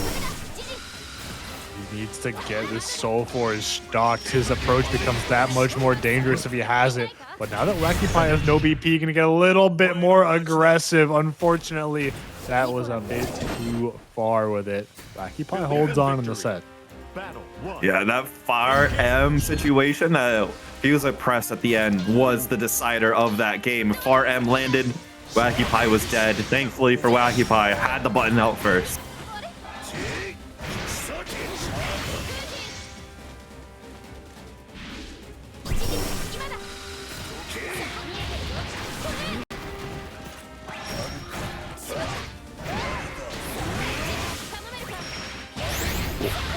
Armored right through, and now Wacky Pie found in the corner, has to fight out tooth and nail.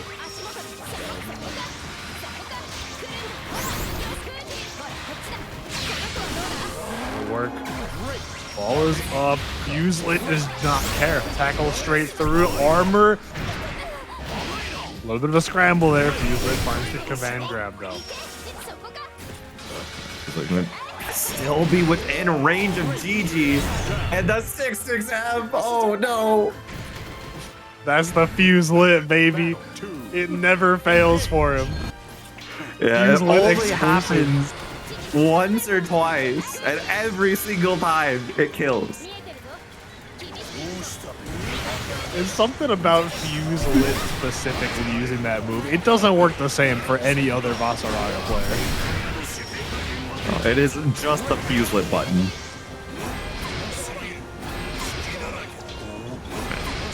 Oh my, just goes for the same follow-up 3 times in a row. It's a massive chip damage.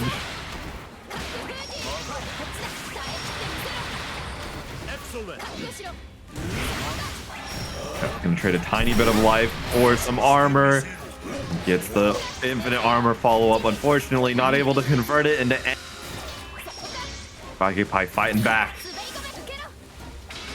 We've seen before, if Fuselit is able to erase this amount of health, if he can find one touch, they're kind of coming out. Force the BP out from Wacky Pie in the same way last round. The 100 meter is here for the fairy. No! The super connects? Oh, what?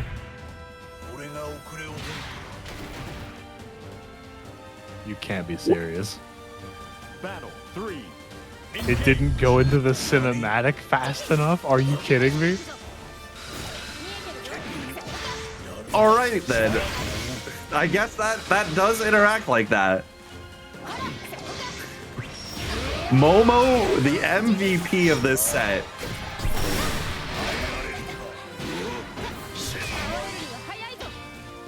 But no, the SSVA from Vaseraga did punish, did counter hit, but the cinematic did not start up fast enough.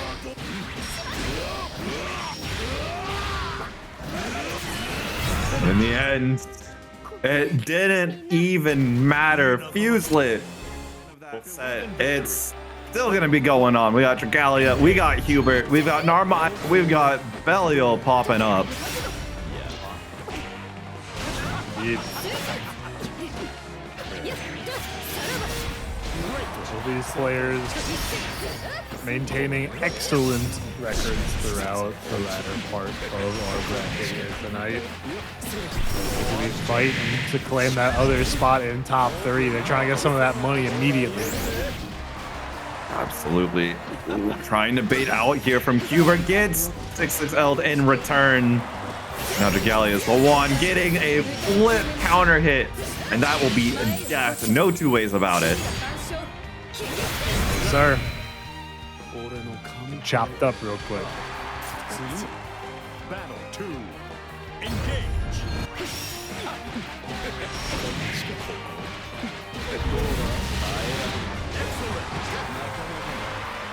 Got tossed out of 6-6L. Brother. Galleon's arms were open. They were waiting to give Belial an embrace.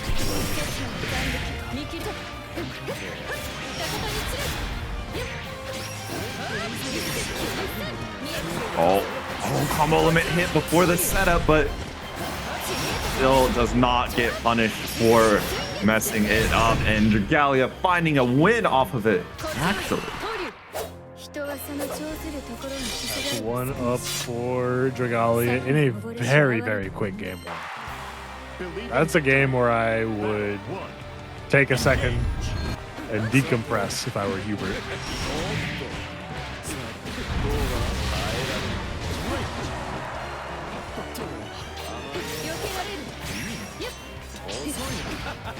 Ooh, able to squad touch LZ's none. Yeah, that's a guaranteed punish with how much recovery that has on whiff. One of those things you just gotta send, just like the jump there.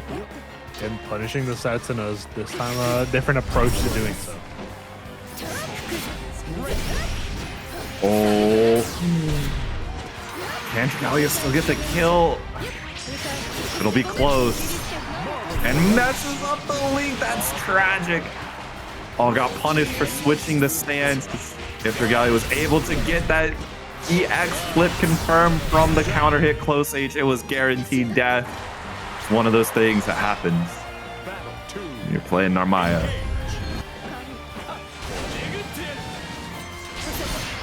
Yeah, the cookie crumbles sometimes.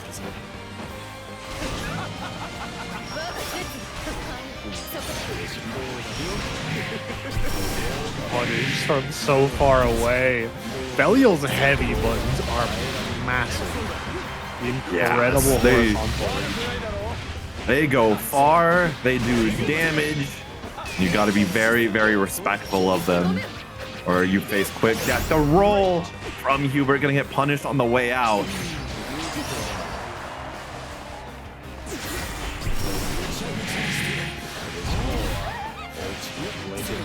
Skill. We need one more opening for HUEBERT to make this one. Minus frames into DP, the classic, and that's gonna be HUEBERT taking a game, making it 1-1. That's a statement of how HUEBERT's choice to end that round like that is a statement.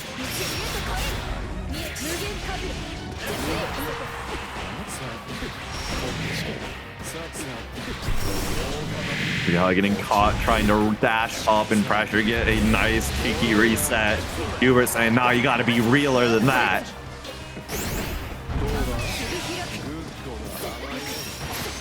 Connected. Get up in HUEBERT's face. See that pressure. The neutral jump not getting him anything except allowing for a second opportunity for Dragalia. And thanks to the awkward cooldowns that Dragalia had to work with on the start, had to get a secondary hit for the kill, which will be found. Indeed it will. Once Dragalia got HUEBERT in the corner, HUEBERT struggled to get out of it. Saw a few different attempts. This is a new one. 6-6 HDP, minus frames into DP. Oh, was ready on the transient. Dragalia getting a little too predictable. Canceling there into command dash, and we'll find a hit out of the corner, swapping the sides with Blitz.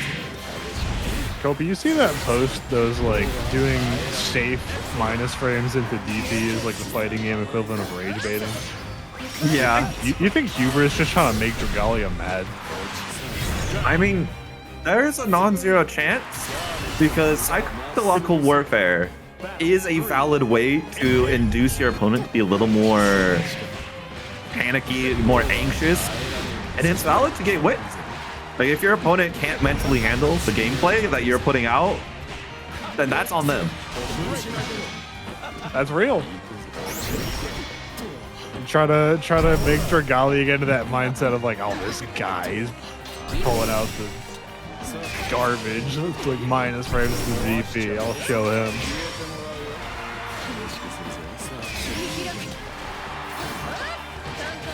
Oh, gets the throw. Galleon getting another one. And nice. Gets the hit out. Flip. Has some startup. It's a 9-frame equivalent, so you can get some 2Ls at times. Gets the full link. Oh, this could be tons of damage. Not going to be able to kill too far away from the corner for a full convert. But for Galleon, yep,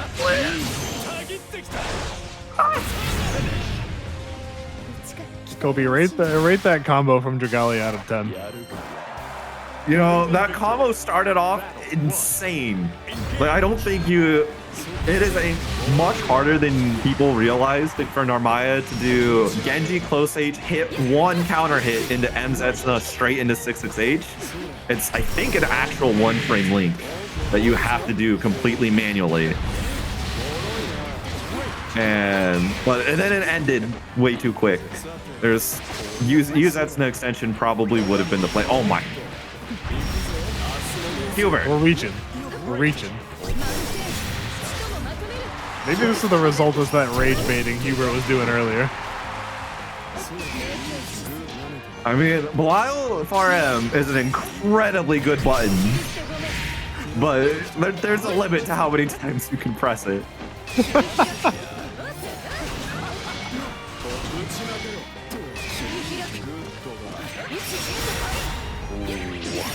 Far M from Dragalia is gonna be the answer here. You're not the only one with a good far medium, buddy. Yeah. Battle 2. Engage.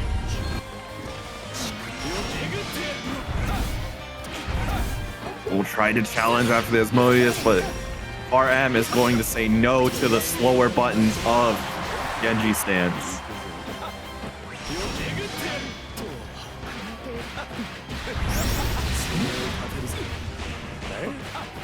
Corner, not gonna opt to spend the meter yet. Conserve it for the next hit when the bravery point reduction on the damage will be more impactful.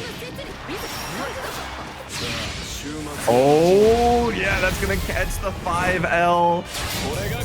SBA gonna pull in some extra work here, putting Dragalia into a tight situation.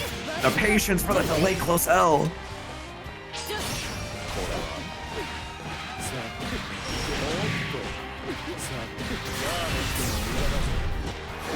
Strike one more.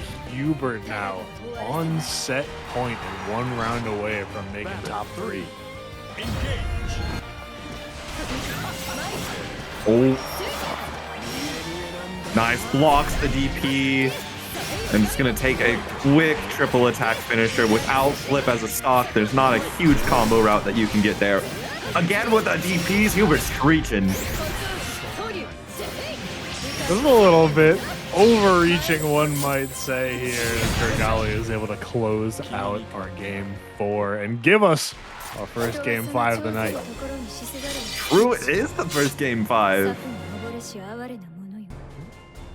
All the losers' side was 3-0 and 3-1 between BSG, Lady Ruin, and Semi and Prada. Other set 3-1 as well. This one is going the distance for sure. Yeah. Nice run up, delay close age to catch out HUEBERT's fuzzy timings. Tries to catch out the fuzzy again, but HUEBERT was fast on decision making.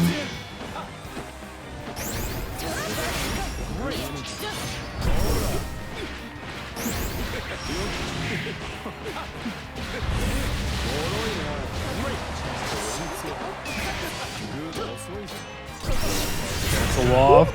What? Just called out HUEBERT wanting to press far H. They're using the ultimate transient. As someone who is not an Armaya player and is less familiar with the properties of transient, was that specifically a far heavy call out? It would call out any button from that distance, and the invuln of U transient would get there in time. But it's also a risk, because if HUEBERT hadn't pressed the button, then spot dodge would have came out. That is a 37 frame recovery move.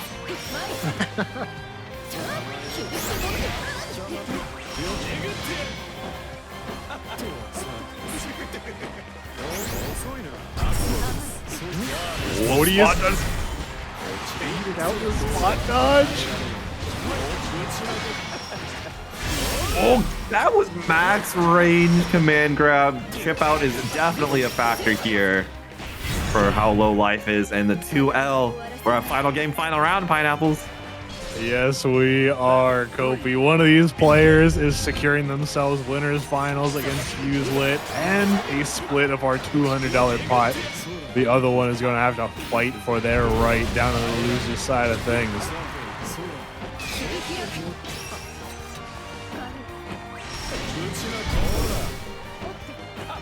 Respecting the UASMO and what comes after it, those plus frames do exist. They are real.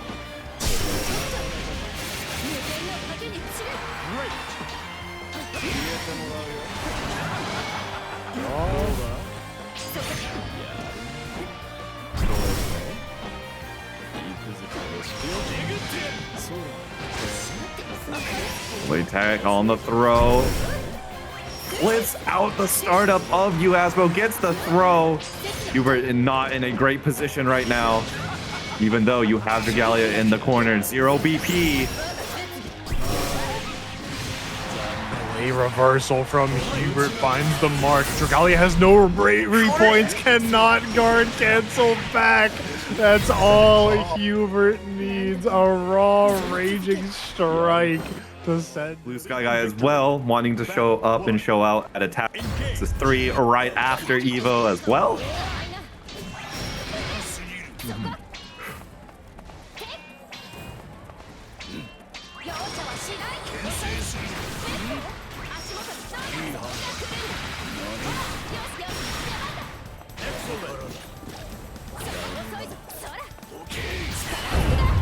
Oh, got the spot dodge in time.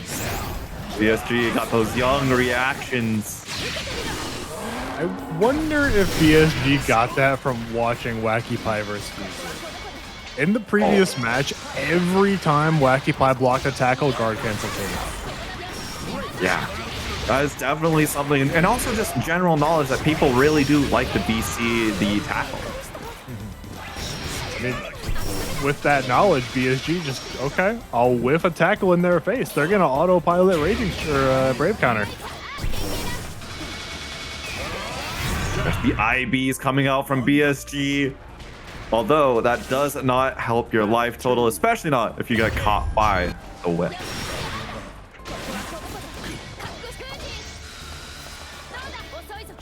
Back into the corner. No Brave Counter here. Starting to see some change up from Wacky Pie after that first one went wrong.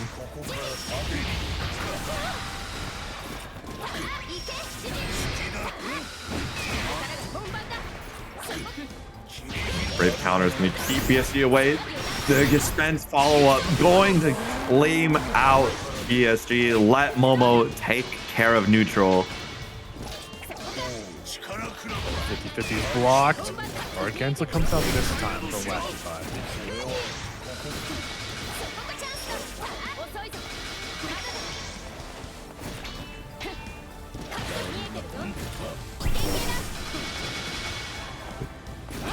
More IBs stealing some extra meter, but without the life total, so necessary to keep brawling, might not be the best point for BSG.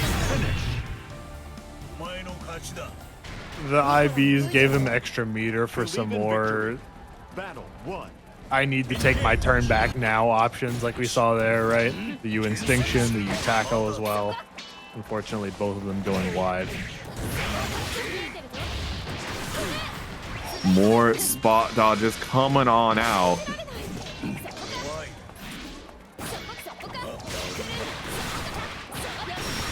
It's the whip grab, and here you go. Eat that GG. Says Wacky Pie. Momo coming out to clean out a Brave Point as well and get the double side switch. Absolutely. Instinction comes out. Second time in a row, BSG has ripped both ult skills back to back. This one working out for him. Although once again, the same story as these previous couple of rounds. BSG gets to a good position, but the life total is not going to give a huge brawl potential. However, the story has been rewritten. Round has been won. Vaseraga is always down to brawl. Unless he's got GG underfoot, locking him down, you can never count out the man.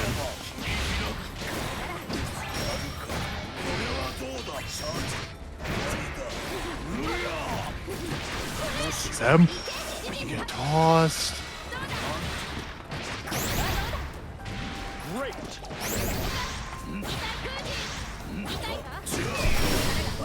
Oh god, the Brave counter to stop the U Instinction. Still there. And GG hit before the Instinction did. No shot.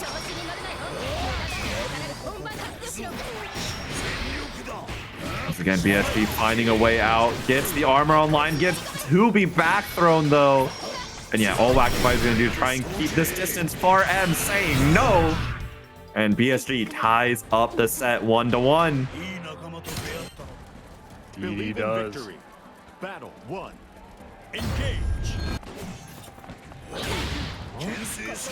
Yo, he's trying to force his way in with these tackles from mid-range. Not having the super armor from Soulforge to get him there is proving to add some difficulty. Yeah, I mean, that is just exactly how this matchup plays out. It's hard for Vaseraga to get that armor initially, but once that armor is there, it opens up a lot of options if it can come out. And that far, I'm getting counter hit by the GG. By Momo.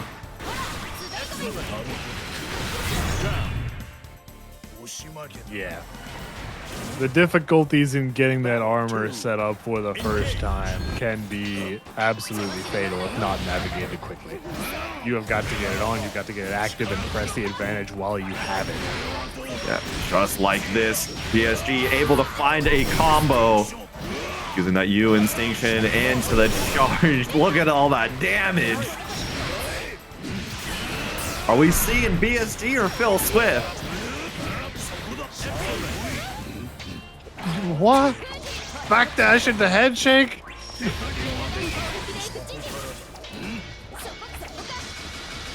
That's going to give Wacky Pie an actual really big opportunity to turn the set around. There's SSBA online, just going to take SBA to set up the ball. 50-50 finds the first hit. Interesting routing. And the Brave counter going to fail to function. At that point, I think Wacky Pie's only option was a crossover, maybe? Try and get behind it, or a throw. The chip out was imminent from the Savage Rampage, and you cannot press against it in any way, shape, or form.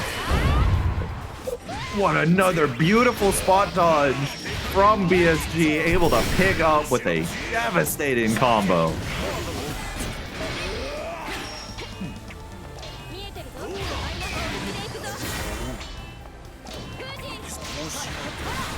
Okay. Starting the whip, catching that crossover is Wacky Pie.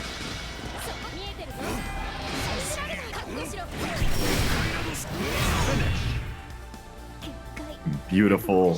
PSG taking the lead in the set. The crossover is so well placed. Far light, Instinction.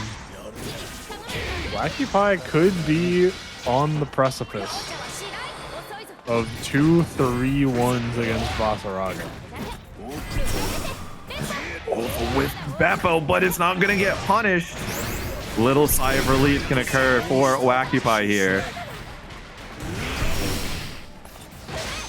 Try to go for Instinction, gets pressed out on. You got hit by Savage Rampage in the corner. Wacky Pie, a health bar, it's going fast.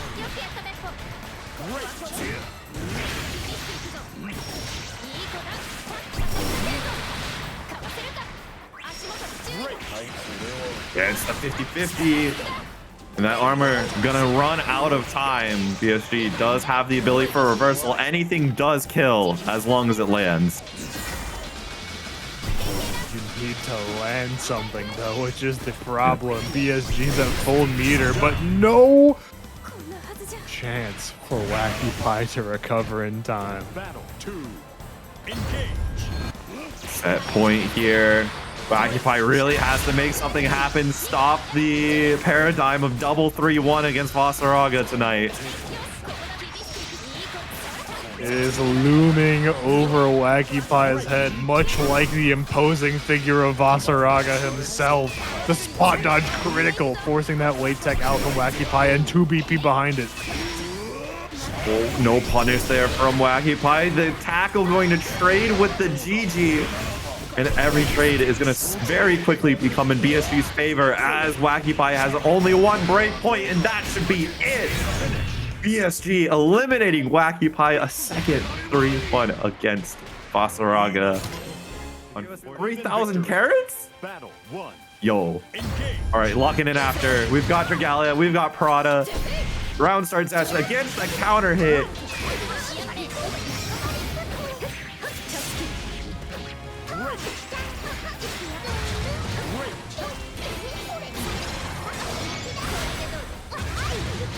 Oh, gets the dragon wheel.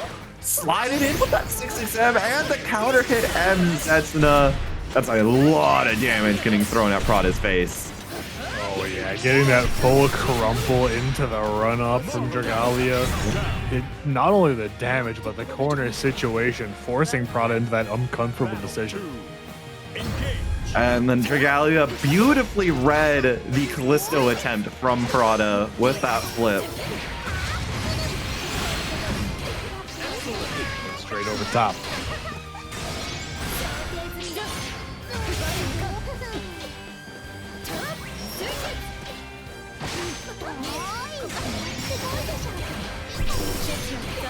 Use that snug, getting blocked, just a little bit of chip damage. Plus frames. I really thought that Yusetsuno was going to be a whip punish, I can't lie. Ars Magna linked, going to claim the rest of the round. Very nicely done there by Prada, keeping us at parity.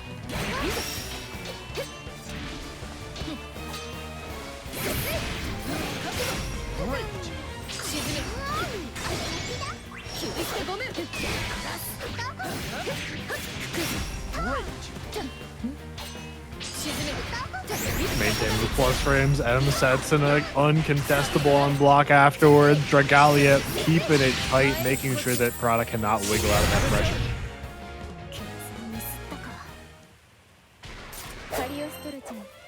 Believe in victory. Battle 1. Engage. Game 1 to Dragalia. And again, these medium sets and have been counter hitting Prada at every turn. It's getting a lot of mileage for Dragalia. Yeah, even with Dragalia messing up that confirm, still has a ton of damage on the board. This conversion from Prada is not going to mean that much in all honesty. Has to get another big hit. Has to get actually 2 now that Prada lacks any sort of ultimate skill cash out.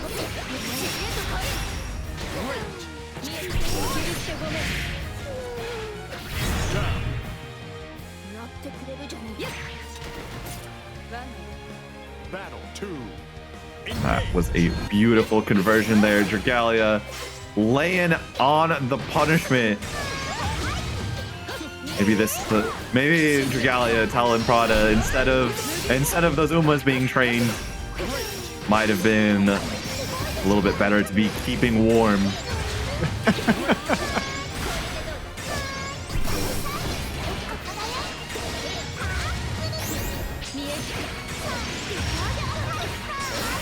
Far heavy connection in the corner. Didn't have enough meter for the Ars Magna, so after reset into the trap. The plus frames, but Dream Transient gets Dragalia out of there. What a call out from Dragalia with that far M. Unfortunately, though, Ars Magna gonna clean out the rest of that round for Prada.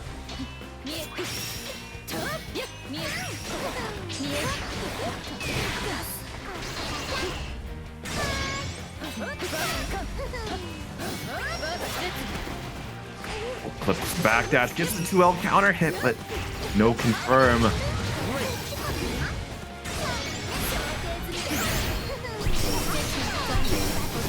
Yo, she is sat there in the air for too long. As soon as Cagliostro came down, Dragalia said, "Get over here." Prada not blocking after the brave counter. Dragalia gonna make a capitalization, going up to 2-0.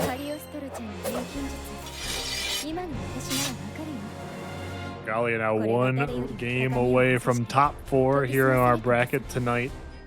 Of course, since we are past that $200 threshold in the match arena, top 4 is getting paid out in full.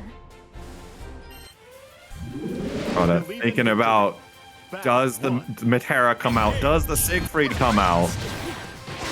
No. Sticking with ye old Cagliostro.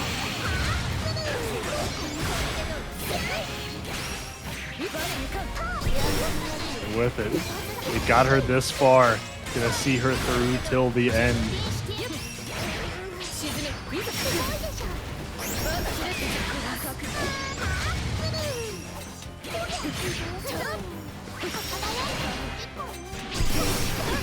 Oh, the Uzetsuna getting actual called out in full force. No 2H in the Raging Strike for Prada.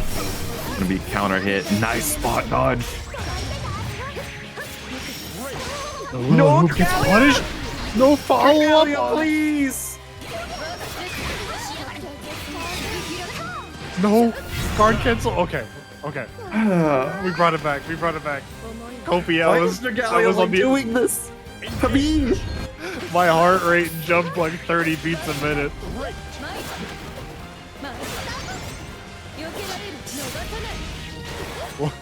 What? Galleon, what are you doing, man? What is this?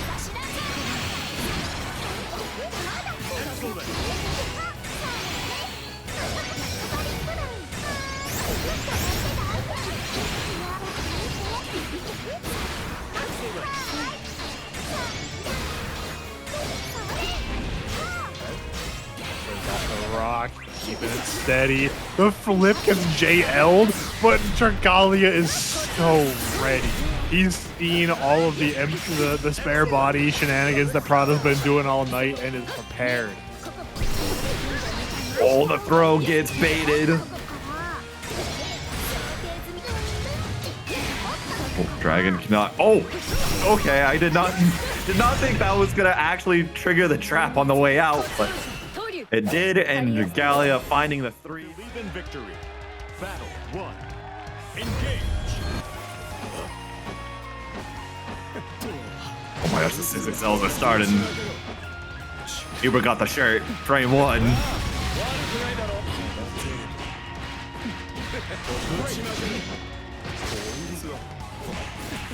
Oh my, gets the hit on the crouching HUEBERT.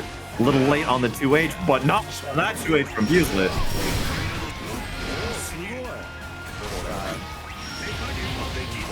Fuselit going all the way across. Even HUEBERT had a little bit of a misconnection there. Fuselit's just gotta head out. Oh, sorry, it's past my bedtime. I gotta go. Oh, armor straight into that RM of Doom. HUEBERT really gonna learn why you gotta respect at all, or view boss when he has that armor. And Fuselit's got it stocked up. He's walking HUEBERT down. I think HUEBERT tried to backdash or something. He got smoked by the shoulder check. Yeah, I mean, it's scary. You're here as HUEBERT. You're trying to play nice old running back, and then you've just got the biggest, beefiest DB of all time here to ruin your day.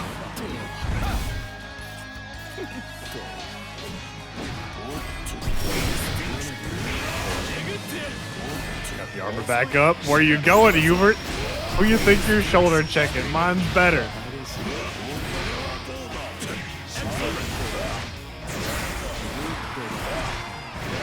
Oh, another one. I totally felt Fuselit was gonna go for it again.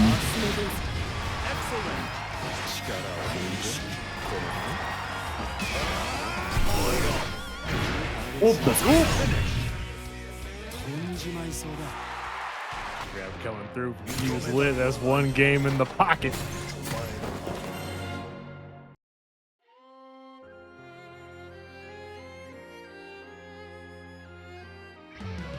Belial versus Vaseraga.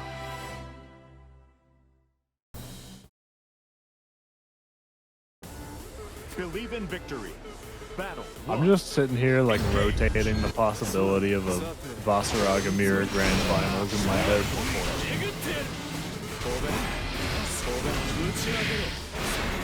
Oh, God got clipped. Yo.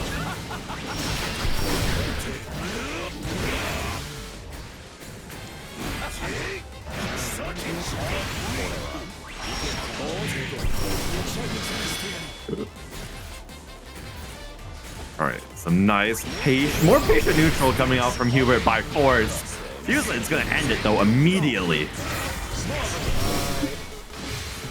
He's gonna end HUEBERT's whole life immediately too. The DP going wide there for HUEBERT. Not working out quite as well as it did against Regalia earlier.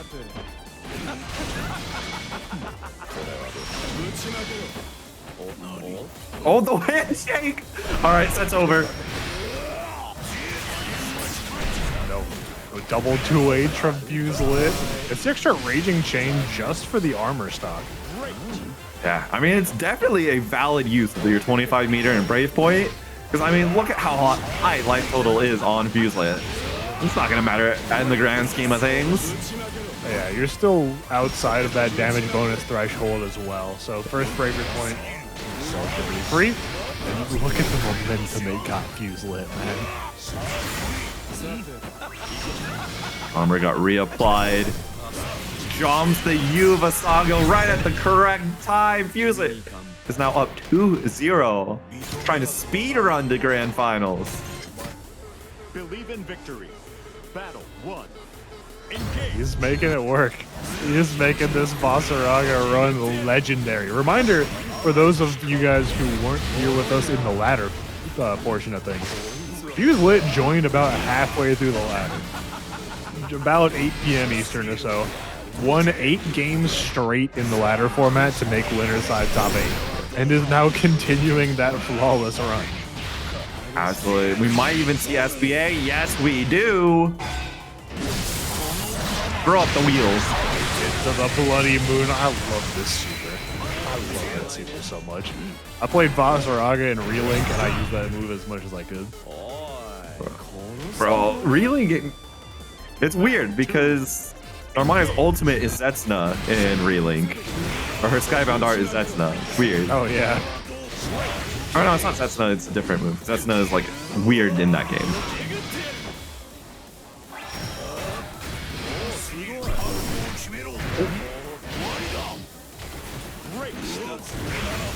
Up 2M, another one. Oh, that's a little bit too far for the heavy command grab. HUEBERT was just walking back. Fuselit was narrowly in range for it. Uh-oh, the stomp. God, this no block? What? That is unreasonable. That is unconscionable from Fuselit. Able to still block the DP after armoring through the first. Believe in victory. Battle 1. And Regalia not gonna pick the rat. Gonna start off in on Narmaya. There's that jump in. You really need to be watching out for as Narmaya.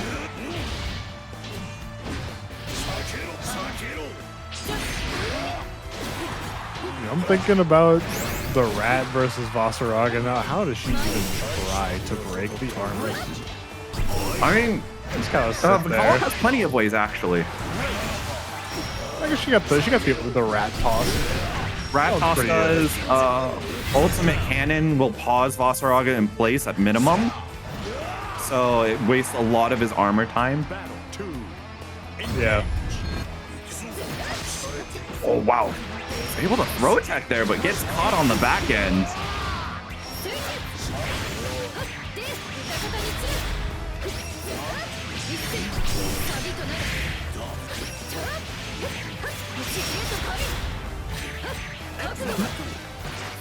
The reset. Oh, the run up DK flip. Regalia should be able to find the kill off of this as spray penalty comes into effect. Yeah, that extra 20% damage offsetting the lack of the Battle 3. Engage. technical input super. Didn't get the bonus damage there, but didn't need it. Oh, 2H! Is that an attempt I'm gonna be real. PSG? Pineapples, I did not think that H Kyoko would actually confirm. That thing has such an inconsistent air pickup from any anti-air hit. Dragali even like whiffed the middle hit. Thankfully, the first and the last were the ones that mattered. Yeah. EX Kyoka, unlike the ultimate version, actually always going into all 3 hits is so clutch sometimes. Brave counter going on the wrong side for BSG. Believe in victory. Battle 1. Engage. Gets the air-to-air with the J8. And a very, very late spot dodge from BSG is going to allow for a punish.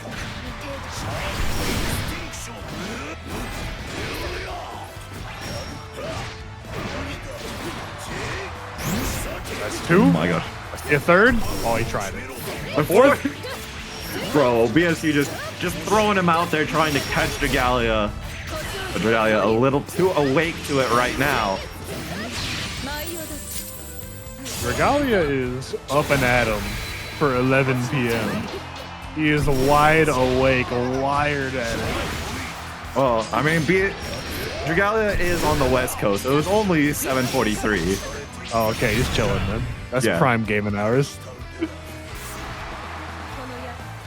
Battle 2. Engage. Oh, Yo. 2-8. 2-8 stuffing the gap. And it feels like BSG didn't even get really a full confirm. And look at how much health Dragalia's lost. Yeah, oh, gets a hit. Not able to get the full confirm with Persetsna instead of Transient into Kyoka. Giving BSG a lifeline here.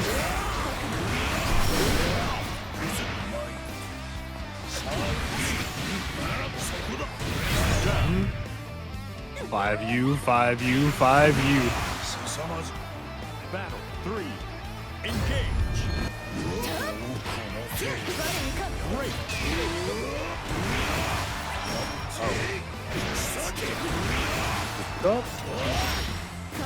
BSG got the win condition. We got Soul Forge on. Not close enough to punish, and Dragalia tried to head shake the Great Scythe.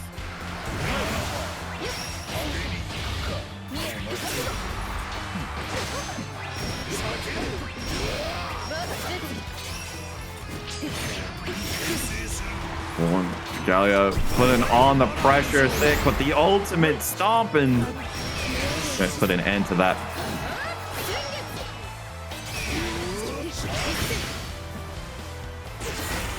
Oh, nice. 2L. Gonna check Dragalia being a little bit fidgety on the approach.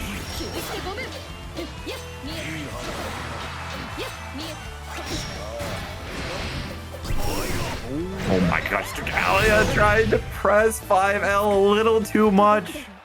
And BSG will take advantage, claiming a game, tying up the set count. Battle 1. Engage. Dragalia's got to be kicking themselves for that one. Hitting the 2L and then 5L not connecting afterwards is a tragedy.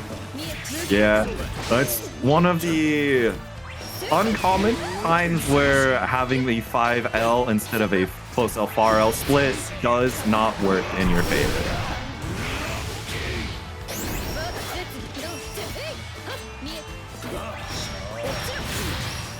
He's through, gets enough hits to break the armor, thankfully.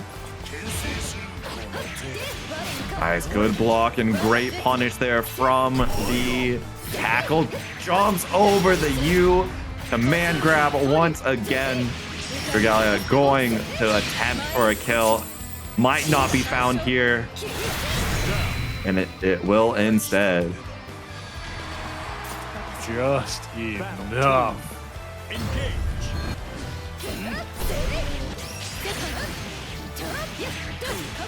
Excellent.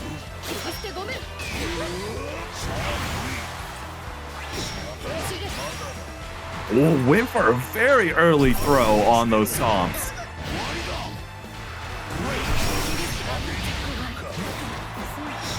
Sets a nut. We're still going. We got more armor where that came from. So Dragalia is starting to become attuned to everything BSG is doing. Season 1 combo gonna take us home. Dragalia is now up again in the set, 2-1. Believe in victory. Battle 1. Engage. Got your OEG brother, your Narmaya brother, one game away from losers finals. But then also I got Texas homie gonna be eliminated. if Dragalia does win. It's a crossroads. Which way, Kofi? Yeah. Which way, Western man? Going straight to the left corner is BSG, getting tossed twice. Mashing out, 2L, 5L connecting. Oh, gets the command grab. BSG very close to being able to chip out. U Instinction was going to be enough. The spot dodge and the chip damage. Galleon not ready with a spot dodge or SSBA there. Holding on. Could be on the precipice of getting our second game 5 for the evening. It's the throw bait with the ultimate flip. Yeah, it can't be using Zeta in this matchup. If the boss is awake, Far M is going to end your day.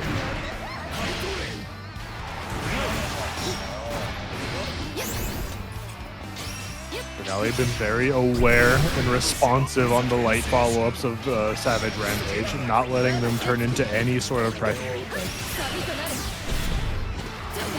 Bit of damage here from Dragalia. Going to be spending a very expensive route. Has to get this hit or will be dead. Oh, no punish on the 2U.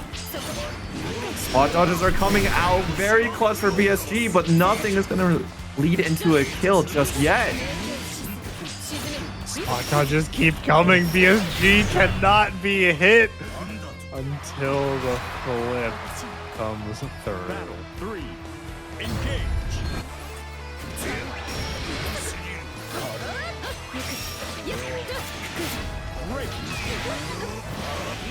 Oh, gets the far H hit, but so far away, no meter conversion was not likely.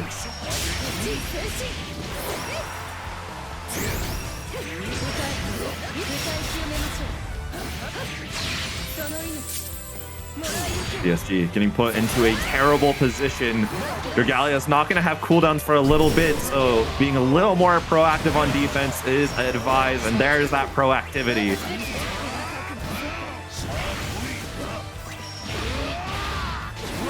PSG getting some proactivity of his own. The tackle coming through. Has no more armor to work with. Tries to use the Instinction to buy some time, but it's not enough.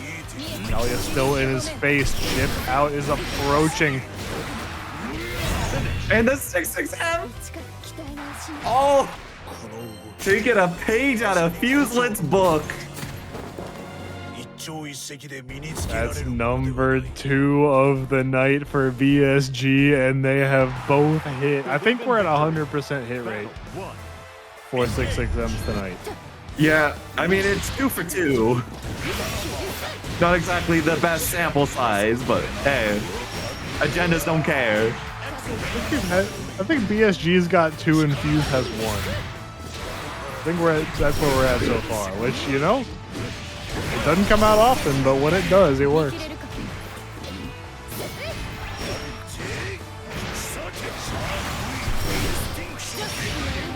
Yeah, PSG just absolutely clawing Dragalia from this round. The Brave counter baited out. And now set point for BSG has been set on the table. Kendrick stop it. Galleon looks a bit rattled after taking the cheeks to the head.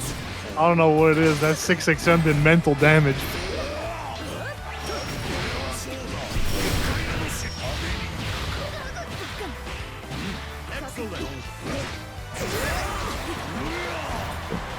Counter hit, Dragalia mashing the wrong button. Potentially did not get the special out for a response.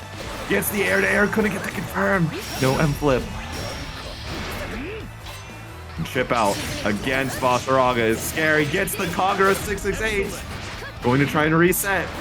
This last interaction could be all that she wrote.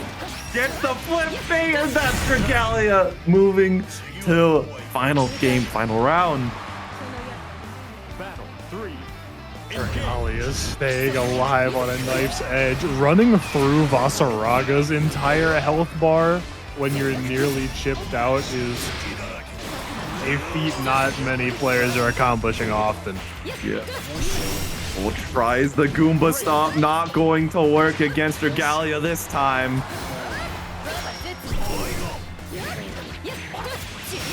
Jumps the UGSG. The Sky Guy in the corner now getting pieced up. The health bar is draining. Only 20% remaining for the Vaseraga. A throw taking it even lower. The flip not going to be enough to seal it through. PSG has armor on. Now he has a shot, and that shot is denied. It is in the dark. Dragalia. The grand finals to fight Fuselit. Indeed. Our prospects of a Vaseraga Mirror Grand Finals have been dashed. However, there is still a run back in the cards after this one. One being from winners semifinals. HUEBERT taking a 3-2 over Dragalia there. And a fully optimized Kirby setup. I have never seen that fail in such a way.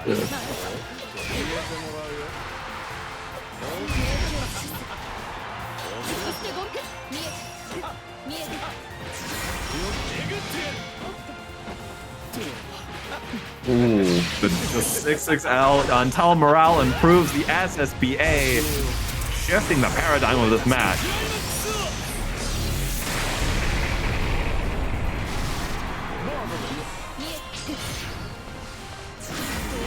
Without a response, 6-6L is always the move. Battle 2. Engage.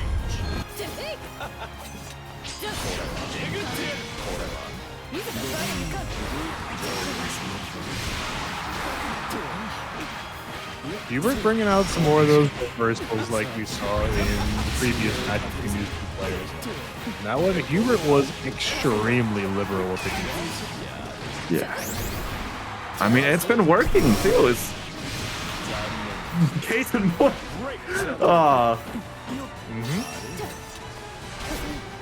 He's got a firm handle on Dragalia's offensive patterns.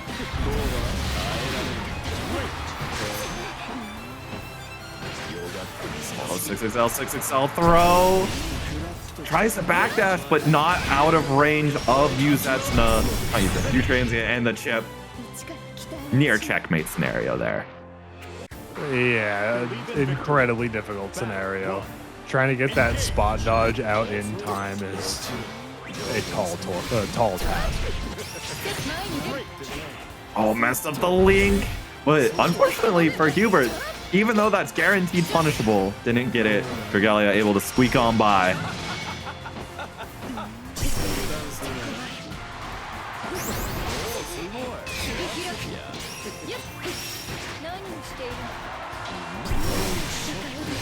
Nice UDP.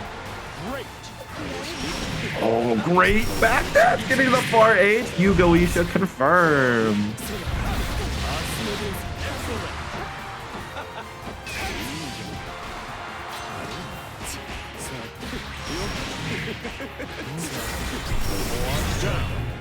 Another one for HUEBERT. 2L's been hitting true. Battle 2. Engage.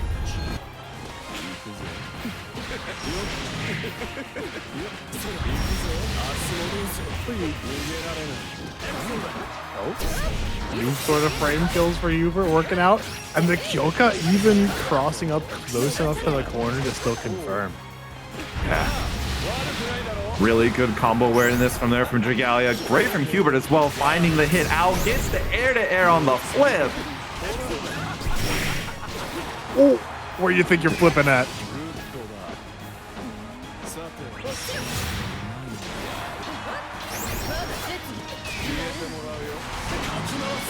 HUEBERT, the plus frames traded back from Dragalia. Both players stuck with 1 BP. Make that 0 for the Narmaya.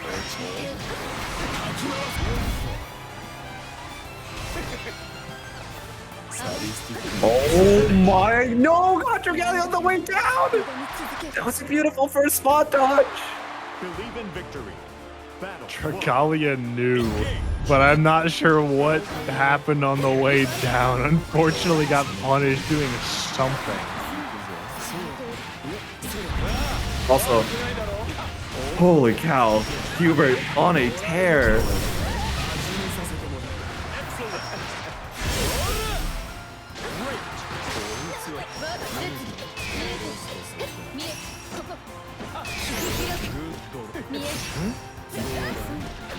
Jay gets over, but still not out of the woods.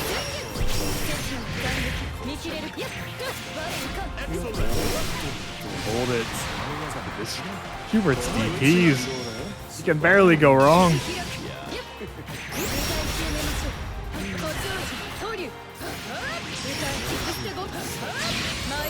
Alright, Kobe, we're fighting back. We're fighting back. Dragalia's still in there.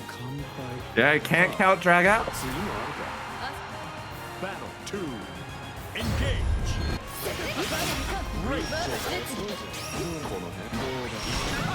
Drag being a little more respectful of the DPs from HUEBERT. The DP of Drag's own going to get out of the corner.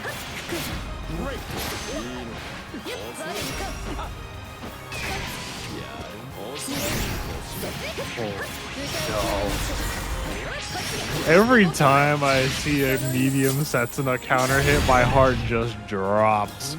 Because I know that opponent is taking a grip. Yeah. I mean, it's deserved for the move, right? 32 frame, clash level 0 strike. I mean, it feels really bad because it is a 32 plus frame move, so it's like you get to see it coming and you get counter hit, and that always feels worse. The deer in the headlights moment. It is coming and I can do nothing about it.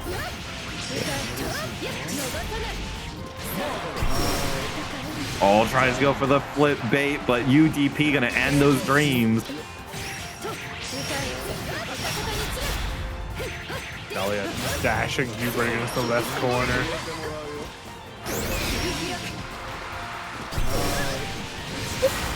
UDP just flipping. And Dragalia says, you know what, HUEBERT? I'm gonna do it right back. Yeah, I got one of those too.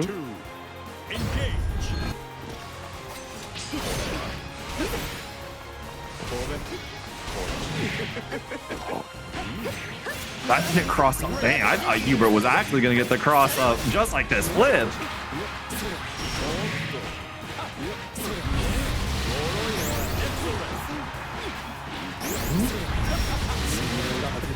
Crouching hit, not rooting into the Goetia, instead maintaining that cooldown for afterwards. I like that rooting choice, knowing that this is not going to be anywhere close to killing, so you can keep up your offense afterwards. Dragalia gonna BC on out. Not a lot of opportunities to use Kagura or Kenji to get out of that pressure sequence. SSBA coming out from Dragalia. Will not be enough, not even on chip out either. Dragalia has to be careful of that. One throw.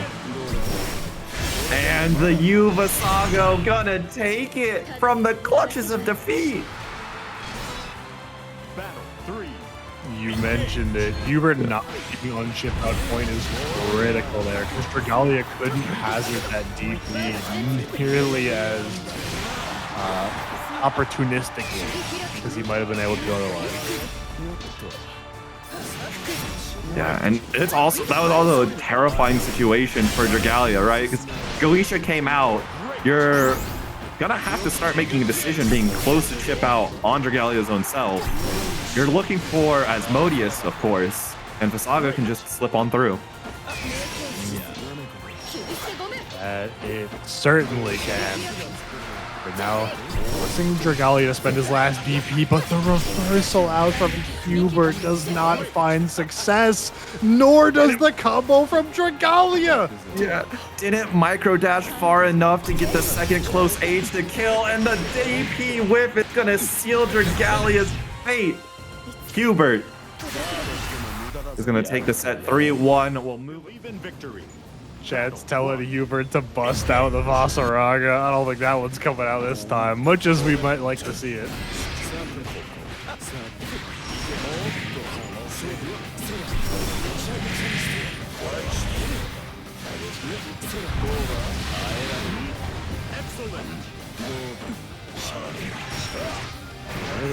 These 2 Elm checks have been on point tonight. Oh, they absolutely have.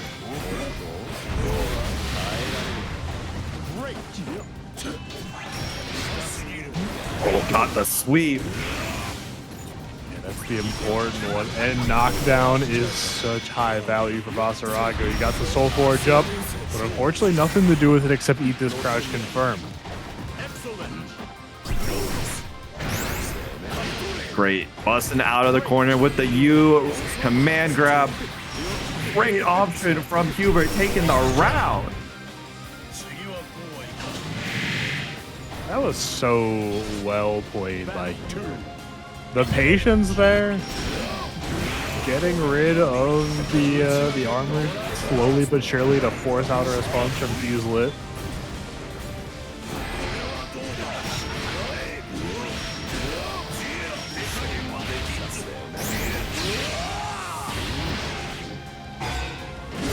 Going on the Bloody Moon again.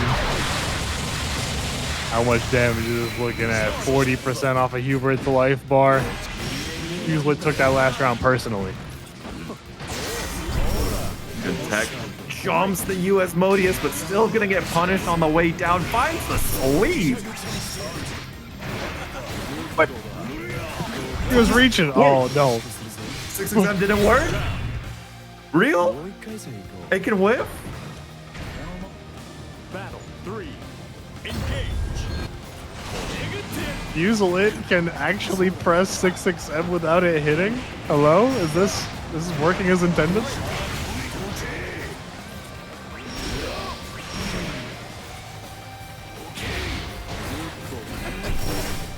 Oh no, tried to stand up. And then Vaseraga was just like, let me end that real quick. Fuselit hadn't quite assessed the meter situation before the Vaseraga, so I assumed it was the parry and was trying to wait it out.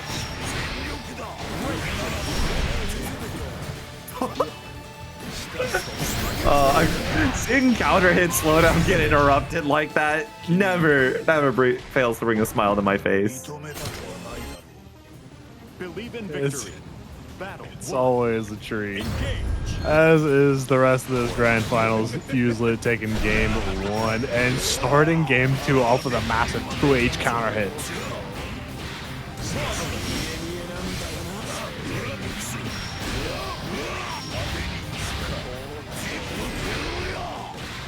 Have the meter for super. We're not gonna see one this round. Kofi as barring chip. Fuselit running up perfect in that one. Battle 2. Engage. Oh, the snipe round started with the far H. And a good 2L coming on out for Fuselit.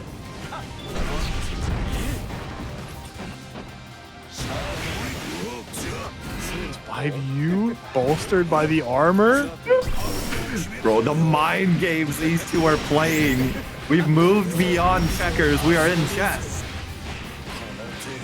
We're going somewhere else entirely, man. This is go at this point.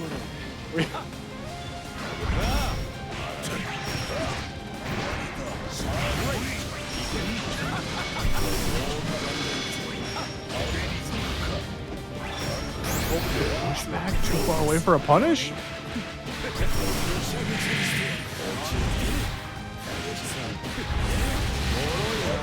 Drop down in the corner. You got no armor. Still has plenty of bravery points. Zeta feels the need to spend them. Far medium check is all it's going to take to get Fuse out of the corner. Another throw is all that Hubert would need, but the command from Fuselit. No! No! Kopi, I might cry. I might start bawling.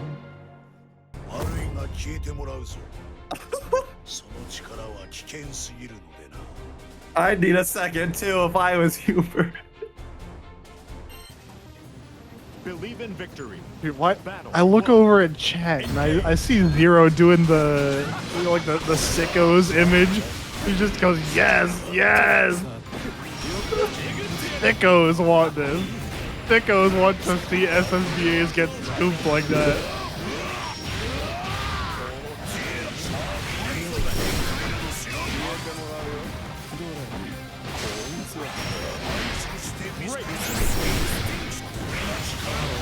Oh man.